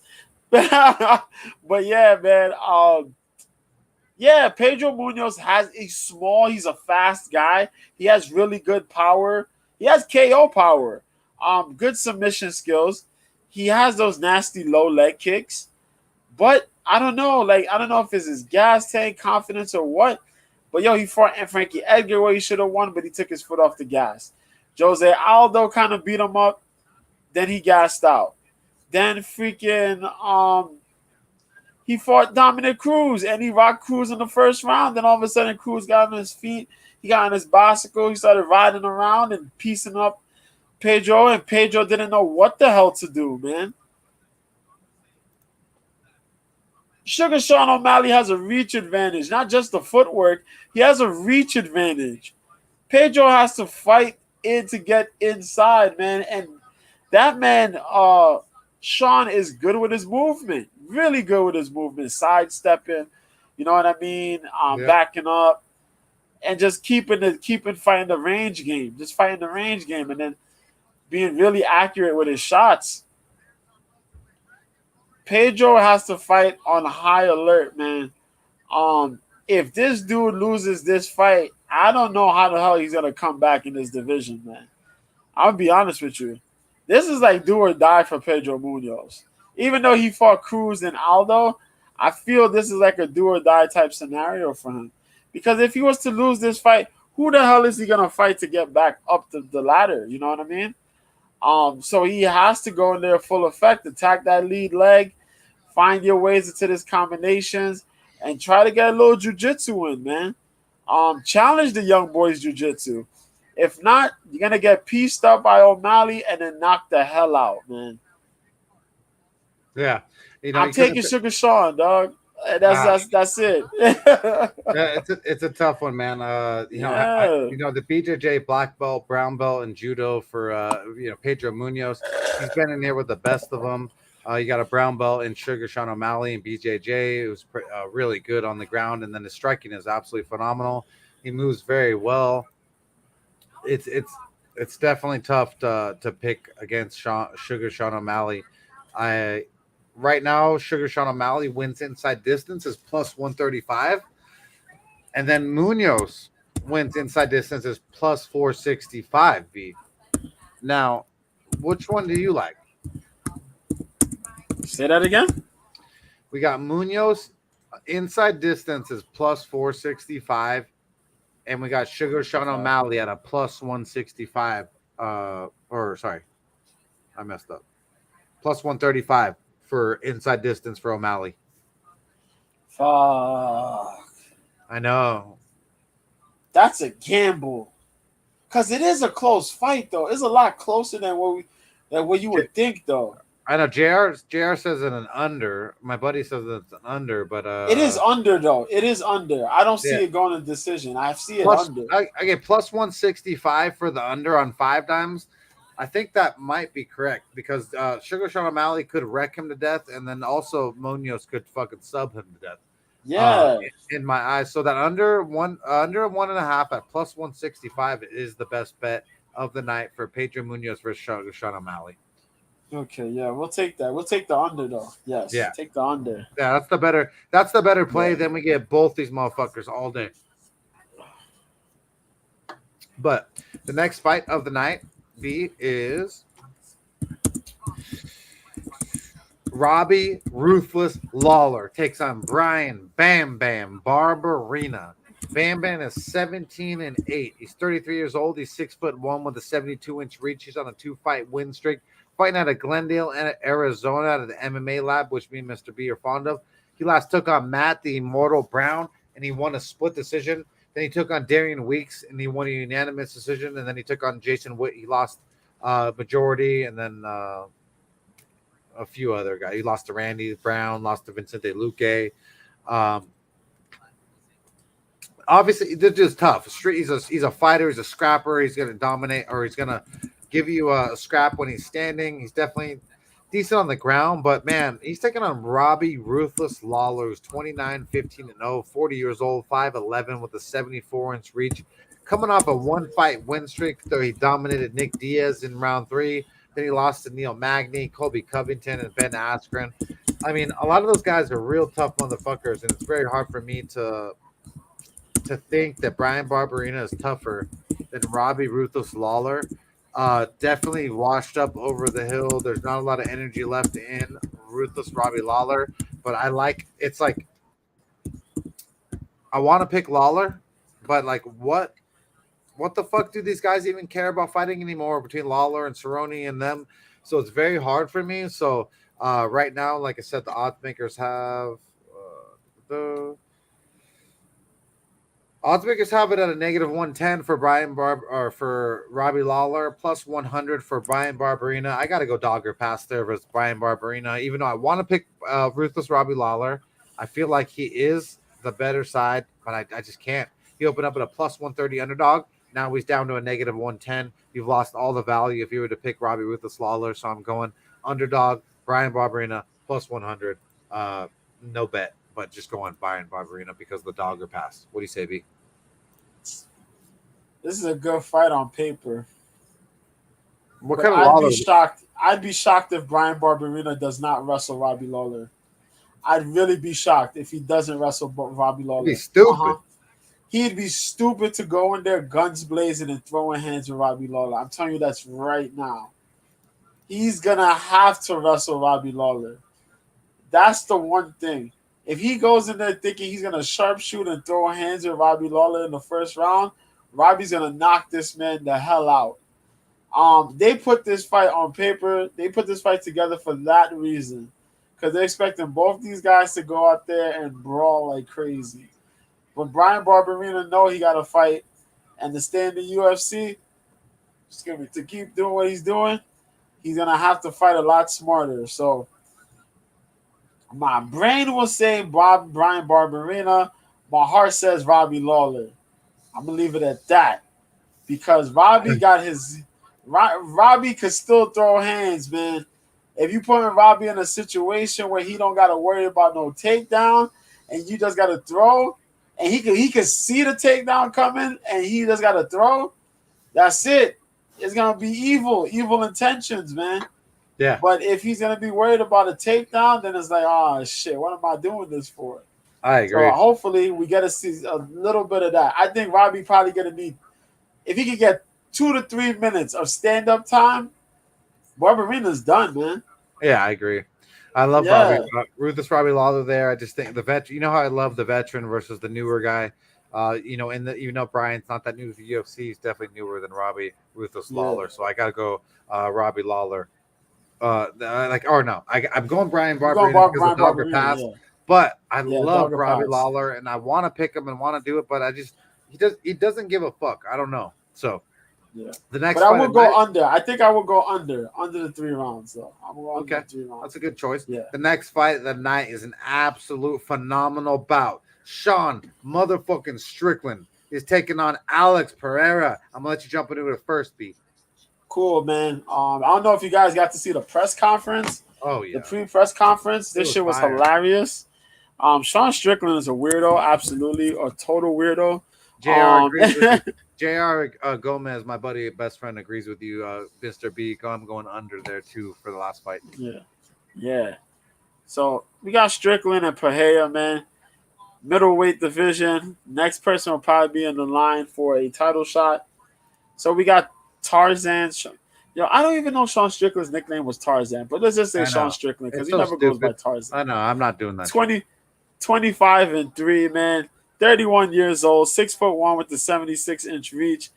Fighting on the Team Quest. Yes, he is affiliated with Team Quest. Long live Matt Lindland. Currently riding a 6-fight win streak. Out of Riverside, California. Riverside, Cali, baby. motherfucker. Cali, baby.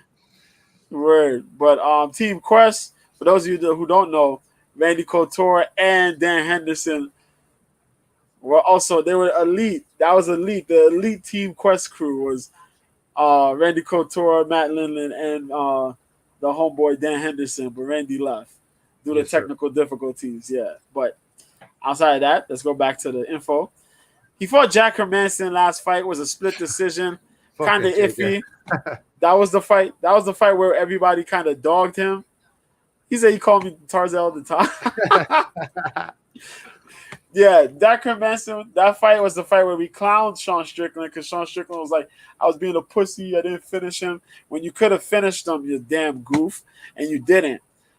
He beat Jack Hermanson, split decision win. Shit was embarrassing. Uriah Hall, he did beat up Uriah Hall. Damn, he beat Uriah Hall. That was back in July. Christoph Jotko, he kind of did the same thing. Jotko didn't get to play the lazy man game. He got pieced up. Good. Brendan Allen, he did beat up. Got that TKO, punches in a minute 32, round 2. Jack Marshman, let's just skip Jack Marshman. Nordi Taleb, that was back in the welterweight division. I don't want to talk anything about Jack Marshman. How Jack Marshman even got signed to the UFC is still beyond me. But other than that, man, he lost in the welterweight division. He did lose to Kamaru Usman as well. So that's a pretty good notch under Usman's belt. But he's going to get Poatan, Alex Peja, who's 5-1, former Glory middleweight and light heavyweight kickboxing champion, also their Grand Prix winner.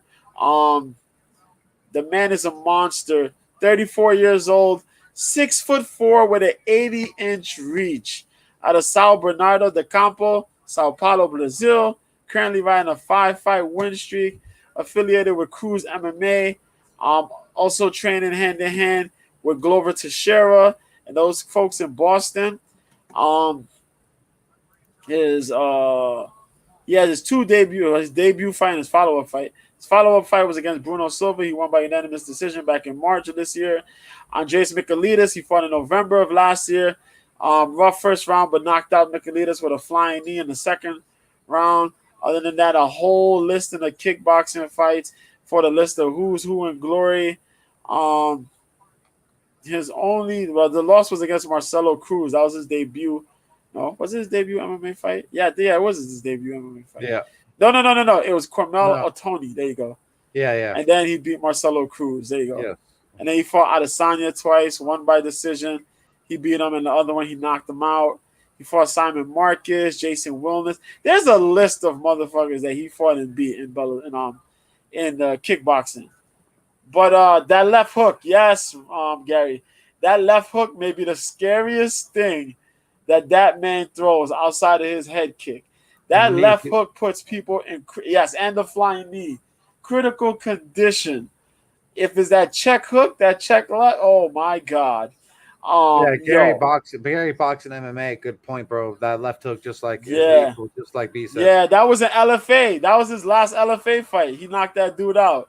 We was watching that shit. He knocked that guy out. This man Yeah, was chilling and he was still sleeping. Gary says I saw him nearly kill a guy with a left hook. Yep. I was KO'd for 5 minutes. Yeah. Sleeping and weeping. My boy Jared Gomez says I'm fuck it. I'm going under again. I think that That was might be Thomas. smart. Yeah, that was Thomas Powell, Gary. There. That was him in 2020, where he knocked that dude out, and that dude was unconscious. Yo, they took a whole lap around the cage, and this guy was Yeah, still out. I thought They he did died. the post celebration. He died. was still out. Yeah, Yeah. I thought he It died. was ugly, man. But yeah, man. This is a really good matchup, and the straightforward path would be Shawn Strickland wrestling. Of course, we're gonna expect him to wrestle. Um, he got a lot of guys in that camp, man. He trained with Extreme Couture and a couple other folks at Quest. He has gone to Extreme Couture a little bit in the mix. He's fighting a whole bunch of different guys. He also trains with freaking Francis Ngannou and a couple other dudes outside his weight limitations, weight classes. So he's picked up a lot. We don't see him wrestle often, but he does have a wrestling game. He does have a jiu-jitsu game. He has submissions. And he puts that constant forward pressure. But you can't forward pressure strike against a guy like Alex Peja, because Peja is going to come in there and be a damn destroyer. You know what I mean? Yep. You're going to go in there straightforward. He's going to beat you the hell up.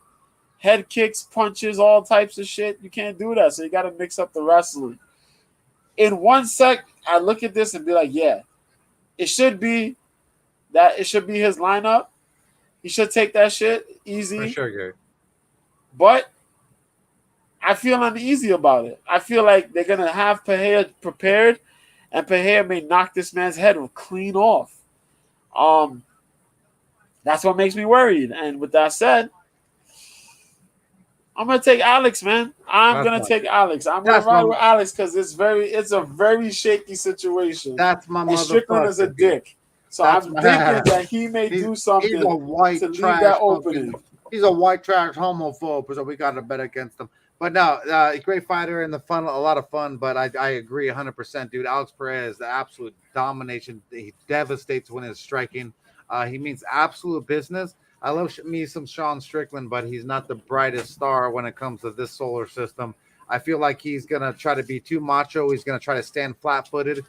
He does stand flat-footed. He leaves his chin out there to be hit. He is hit a lot of the time, more times than he dishes out punches.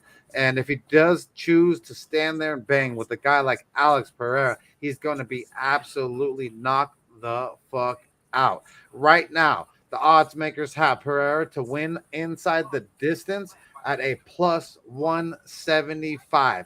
I think it's an absolute gift. Absolute gift. There's no on 5 dimes. There is no TKO KO prop at this moment. So I'm going to have to just shuffle around. I looked at the inside distance prop on 5 dimes. We got a plus 175 for Pereira to knock some motherfucker out. And I think he does that exact damn thing. I'm throwing down $100, 1 unit, to do the damn thing with one of the best kickboxers to ever step in the UFC octagon. Alex Pereira is going to do the damn thing and knock a motherfucker cold. I'm betting on the fact that Shawn Strickland is not IQ smart enough to even implement a wrestling game, gets clipped in his chin before he even begins to fucking implement a wrestling plan. And that, there said, Alex Pereira is going to dominate and devastate Shawn Strickland. Yeah. I'm glad and that's true. Yeah, Gary. Yeah, it's right. Yeah, he is a MMA fighter. He has more of an MMA game, and yeah, he's gonna look to try to get a knockdown. I mean, a takedown if he gets rocked. But I think they're gonna have Alex prepared, man. They're gonna have Alex prepared with some sort of knee or some shit. Remember, guys, he trains with Glover Teixeira, obviously the former 205-pound champion, one of the best UFC fighters to ever step in and grace the UFC octagon. It's not like Alex Pereira is not, so well versed in takedown defense. That's why you do see his sprawl so good in his last fights and in his first fights in the UFC. But I really do think that this dude is the real deal, one of the best strikers in the UFC. I said that Israel Adesanya was the best striker in the UFC before this dude got here. And all due respect, I feel like Alex is just a little bit better. And so I got to give him some love and throw down that bet there. So I'm throwing down on Alex Pereira inside the distance. Like I said, plus 175 on 5 times, $100, 1 unit going down on it. Feel like it's an absolute gift. The next fight is Alexander Volkanovski takes on my boy, Max Blessed Holloway for the 3rd time. Let you jump into the first beat. Jesus, we're doing this again, guys. Let's go, baby. Trilogy fight. Let's go. Trilogy. Max Blessed. You know when you get trilogy, Max should be the champ right now. He won the 2nd, but we'll get into it. This shit is crazy, man. This shit right Alexander Volkanovski does the 3rd dance with Max Holloway for the featherweight title, man. This is a do or die situation for Max Holloway here, man. Where Max has to win this title, or he may never see another title shot unless either Volkanovski leaves the division or somebody else becomes champion. But we got Alexander the Great Volkanovski, man. 24-1. 33 years old. 5'6" with the 71.5 reach advantage. Kayla Harrison just mauled the hell out of Caitlin Young and got a TKO in the first round. Disrespectful. They're feeding upset. They're feeding their fucking little guppy fish, you know, like what do you expect? Come on, man. I love Caitlin Young, man. I watched Caitlin Young on Bodog, man. How they do Caitlin Young like this, man? It's just crazy. But that's the fight game, folks. Yeah, Kayla's vicious, you know. Yeah. But 5'6", 71.5-inch reach. Born in Australia. You know, Australian for a bit. Well, Foster's. Australian for beer. 21 fight win streak. God damn, this guy is evil, man. Out of Shelbourne, New South Wales, represent that city kickboxing team, man. So last time we seen him fight was in April. We know what that was. That was a one-sided shellacking against Chan Sung Jung. Beat that man up with a standing TKO finish. They had to stop it. Chan Sung Jung was not prepared. That shit was sad. He beat Brian Ortega via unanimous decision back in September of last year. That was a good fight. High drama right there with 2 submission attempts by Brian. But then we thought Brian died in the end of the 3rd round, but he came back like Jesus. But still, he lost by unanimous decision. Max Holloway, he fought. That was the 2nd fight, split decision win by Volkanovski. And then he fought Max Holloway the first time and won the title by unanimous decision. He stopped Jose Aldo by unanimous decision in Brazil. Then he beat Chad Mendes. And y'all know the rest of that. Volkanovski super fucking dominant, super evil. Tactical bullying is what I call Volkanovski style. But he's going up against Blessed, man. Blessed Max Holloway, 23-6, 30 years old, 5'11" with a 69-inch reach out of Oahu, Hawaii, riding a 2-fight win streak. Was that for $1 million? Kayla Harrison just won that shitty fucking fight. Was that the final? No. She gonna be in the playoffs now. Oh, so she just gotta win 2 more fights, and then she'll, she wins the 2 fights. Holy shit, that was fucking crazy. Nah, man. That's so disrespectful, though, man. Yeah, it is. But yeah, he fought Yair Rodriguez. Beat Yair Rodriguez by unanimous decision back in November of last year. Really good fight. Good back and forth. Yair was showing his heart. Calvin Kattar, Jesus Christ. Talk about the best fight you could watch on free TV. That was their first fight on ABC One, the main event. So sick. And God, Calvin Kattar got whooped. I'm the best boxer in the world, baby. You want to talk a beating? God damn. Free TV, and we get the prelims this Saturday, tomorrow on free TV, because those are going to be on ABC as well. So, folks, you get to see free paper. I mean, the prelims on free TV, y'all. So you got all them good prelim fights. Let's go. But yeah, man, he lost to Volkanovski 2 times. Before that, he beat Frankie Edgar. lost to Poirier in that interim lightweight title fight, beat Brian Ortega. We know the deal with both of these guys already. We've seen this 2 times already. Mike broke it down one time, I guess. One time. He broke this down 2 times, I guess. I was here with him for the one time, you know. Now we doing it again. And yeah, man. Holloway got the reach. Volkanovski has power. We already talked about Volkanovski being 200 plus pounds as a rugby player and now cutting it down all the way to 145.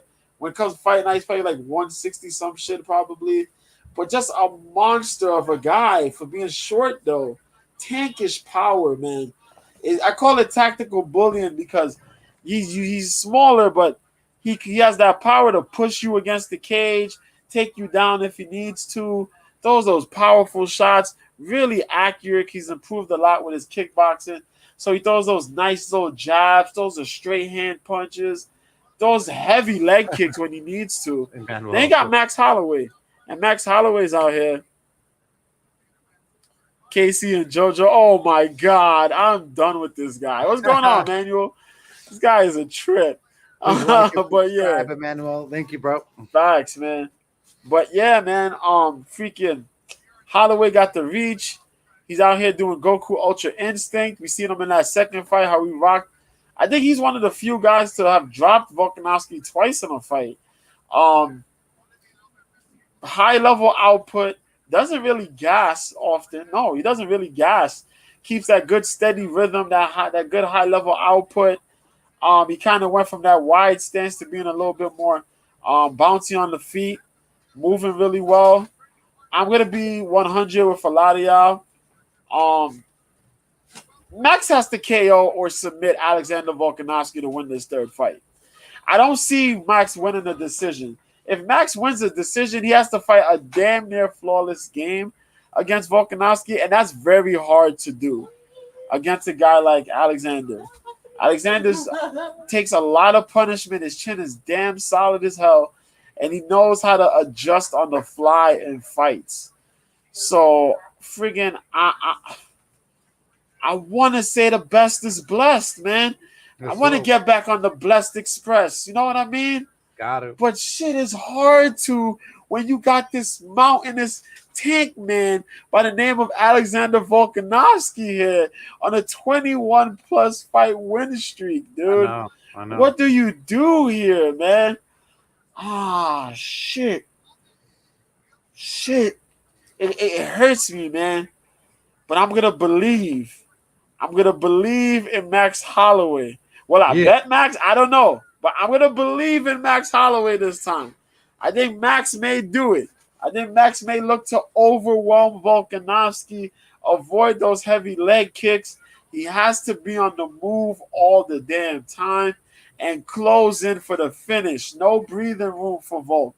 You got to get at him. If you drop him, go for the choke. Beat this man from pillar to post. If not, Volk is going to come back and he's going to rule on you, man. But that's my thing, and that's how I'm going with it, man. Dude, go ahead, Mike. I love that you're going the same way, man. There's no way that I'm not going the 808 Blessed Express. If you look at the odds makers last time that they fought, the odds were way different than they are right now. Open up at a plus 124 underdog, and now that for Max Blessed Holloway, and now they're up to a plus 165 on 5 dimes. Super disrespectful. Negative 190 for Alexander Volkanovski. Max Blessed Holloway, I swear to God, dude, if you go back, I'm super unbiased. The first fight, he lost. I'm cool with it. Second fight, I had Blessed Express. We got fucked. I'm not happy with it. And so this fight here, there's no way that I cannot go back and back my boy Maxie Holloway. Right now, the odds makers on 5 dimes have at a plus 165 underdog. Absolute gift, absolute treat to have a fucking former champion and champion like Max Holloway at a plus 165. I'm throwing down 1 unit, plus 100, or at the plus 165, $100, 1 unit down on Max Holloway on his money line to do the damn thing.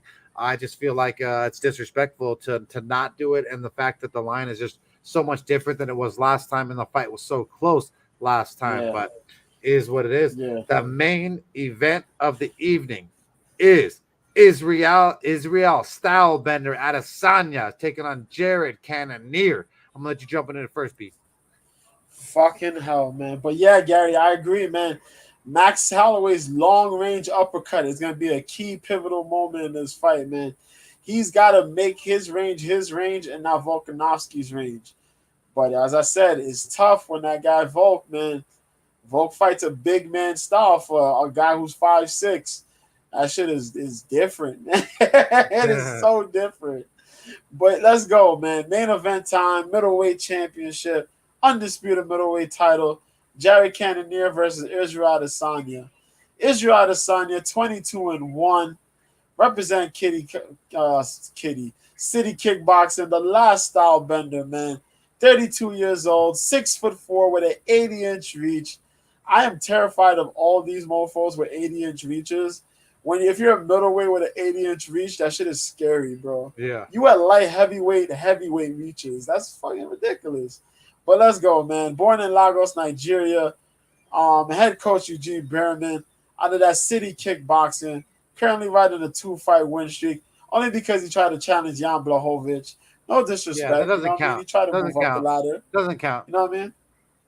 He fought Robert Whittaker in the rematch last time out.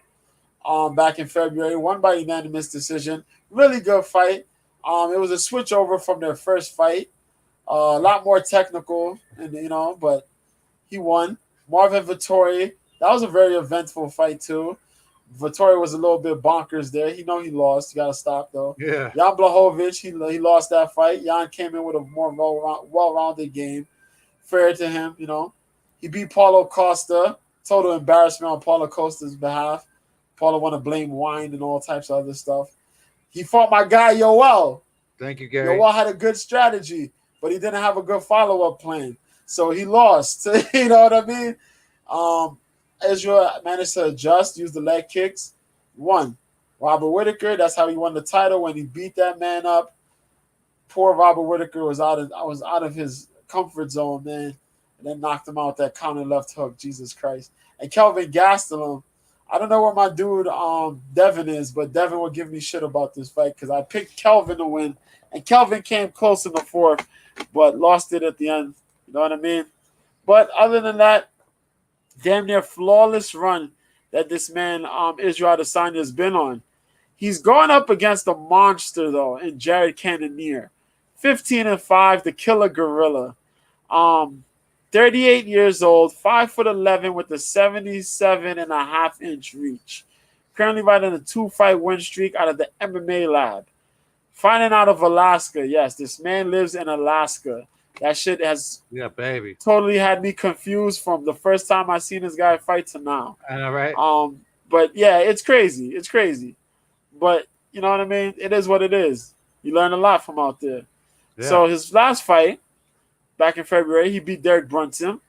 That was also on the Whittaker card, the rematch card there between Adesanya and Whittaker. Beat him with elbows in round 2 after a very rocky first half. Brunson was doing his thing, no lie. Guy managed to take him down. Managed to use a lot more of a better strategic striking against Cannonier until Cannonier managed to catch him in the second round. Then beat his head in with some elbows, boy. He beat Kelvin Gastelum, unanimous decision. Total embarrassed. He embarrassed Kelvin. I'm keeping 100. He embarrassed Kelvin in that fight. That was back in August of last year.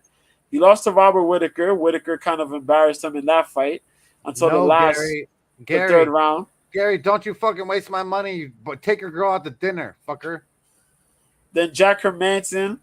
He beat Jack Hermanson. Ha, ha, ha. That was my Twitter pick. Ha, ha. He beat Jack. Everybody thought Jack was going to beat him. No way. If Jack can't grapple, he ain't shit. Seriously. And that's it. Keep it 100. If Jack can't grapple, that's it. He's done. Jack can't grapple, Jack ain't shit. And so Jack Hermanson, that's what it is. Jack got an ill grappling game. Don't get me wrong, y'all. He's on fire when he grapples, but if he doesn't grapple, he's stuck on his feet, and he's just a target, man. Uppercuts to ground and pound. Beat him in round 2. Anderson Silva. He kicked Anderson Silva in the leg 4 times. And that was the end of that fight in round 1. For you, Gary. I want you to have as much putty as I want. Tell Crazy. my girl to get it ready. and then he blasted David Branch, and that was his middleweight debut. Blasted the hell out of David Branch, knocked that man out in round 2. So we in this fight here. Powerful stuff. That's a big guy, man. Jared Cannonier is a big guy who fought at heavyweight at one point and now is down at middleweight. So he carries insane power, like explosiveness. Hey, JR, this is the one time you're wrong. You shut up over there. He's definitely not the best fucking underdog on the card. I'll bet you money myself, you little punk. But, Cannonier carries big power, big ability. He knows when to use it, and knows when to finish these fights. Thing is that we see Israel Adesanya be such a good striker throughout his run here. Striker in Glory Kickboxing as well. He was a tournament winner. He's fought record of 60 something and 1. Freaking insane levels of striking. But he's becoming more of a well-rounded fighter. Just make a note. My best friend is wagering $20 and he gets 60 if Adesanya loses. I will take that bet, JJ, and you could buy my tacos next week. And my boy, Mr. B, my boy, Mr. B, he is here as witness, God as his witness, to take that free money. I will take that bet, JJ. So you better have that $20 like it's payday, JJ. Facts. But we see Israel Adesanya adjust on the fly in these fights. Eugene Berriman is a very good coach. He knows how to get these guys to adjust, adapt, overcome in these rounds. The thing is that we're gonna see if Cannonier tries to wrestle Adesanya. If he tries to get Adesanya a little bit caught up in the corner, cut distance, cut movement, actually, cut Adesanya's movement. He throws pretty heavy leg kicks. We've seen him throw them against Anderson. That's how Anderson ended up not fighting, back in Brazil. That man threw only 4 leg kicks, and Anderson Silva was done for the night. That shit's still crazy to me, but that's what happened. That was my pick. Ha, ha, ha. Also with Jessica Andrade beating Rose Namajunas. Ha, ha, ha. Yeah, baby. And so that was the back-to-back lockup. But yeah, man. So you don't see anything? He's fine. He's fucking around. But yeah, man. So what it is that this guy, Jared Cannonier, got to wrestle Adesanya. You got to slow down Adesanya because Adesanya is too damn fast on the feet. He's going to constantly look to beat you. If he doesn't beat you with knockouts or counter shots, he's going to beat you on volume. So you got to be very careful and try to slow that man down. Go the Jan Blachowicz route and see what that does, man. Because if not, and you're going to look to try to engage heavy, you're going to get pieced up. You're going to get caught by something crazy, and then that's it, man. But sometimes I pick for Adesanya. Sometimes I pick against Adesanya. But as far as this shit goes, I picked Riddell to lose on this card. So that goes against my city kickboxing rule of if 3 people are fighting, 3 or more are fighting, one of them got to lose. So I would, in my thoughts, I would say Jared Cannonier is going to probably take this shit. But then I already picked Brad Riddell to lose. So I think this is going to be the one where Izzy may win. So that's funny. If Izzy loses, then shit. But I'm kind of on the fence on this one. My heart says Jared. My brain says Izzy. There you go. Oh, nice. I like it. Army vet, what he meant was he didn't hear or see anything when it came to me and my best friend's bet. So he was fucking basically backing my boy JJ, saying he didn't see shit. But if he won, hey, I bet you Adesanya loses later. He'll be like, I saw you fucking lose to your boy JJ. You better pay him that $60 fucking motherfucker. But he would yeah, too. 100%. This is right here, dude. There's no way. I gotta. I'm gonna have to back my horse. I've been saying since the beginning, Israel Adesanya is the best striker in the UFC, the best to ever grace the octagon, and I'm gonna stand by it. Right now, the odds makers have Israel Adesanya to win inside distance at a plus 130 number. Plus 130 for a guy who is negative 485. So you better fucking believe I'm throwing down $100, one unit on the plus 130 for Israel Adesanya, the style bender, to absolutely destroy and devastate and annihilate the Anchorage Alaskan and fucking do the damn thing. So tune in next week to see how we did and fucking do what we do best, and that's cash bets. Mr. B, I appreciate you being here for going through all the UFC card for last week and this week. You want to shout out your Twitter handle and your OK Live so people know where to find you? Yeah, catch me on Twitter, Mr. B at Mr. B 1986. That's the Twitter. I retweet stuff. I send random tweets. Yeah, man. And you can, if you got any messages, any questions, hit me up on the DM, man. Yeah. On my OK Live, it is just Mr. B. I have a picture of Jessica Rose Clark. Some of y'all have already seen it. That was a picture of her. She's driving in her car. You're gonna know once you see it. It's gonna probably change because we're in June. I mean, we're entering July. We're in July now, so yeah, it's gonna probably change. But for now, it's Jessica Rose Clark. Yeah. So that's it, man. Well, like I said, I love and appreciate you. My boy J.R. Gomez, he lost his precious kitty, who's named Kimbo after Kimbo Slice in 2019. Oh man, it's been real rough. We were giving him IV fluids, trying to get him as long as a quality life as we could. My boy did the best job he could. So rest in peace. The best cat in the world. I don't even like cats really, but this beautiful white cat was like an angel. So rest in peace, Kimbo. Also, my boy Rigo lost his beautiful Presa Canaria, big old dog. Aldo, beautiful dog that protected my boys for a lot of years. But either way, I'd like to appreciate all you guys for tuning in to here. Me and Mr. B, the KOPE, ripping it for Cope's Corner. And until next week and until next time, we on the grind, and we appreciate you being here with us every single week. And so we love you. Until next week, let's fucking roll, baby.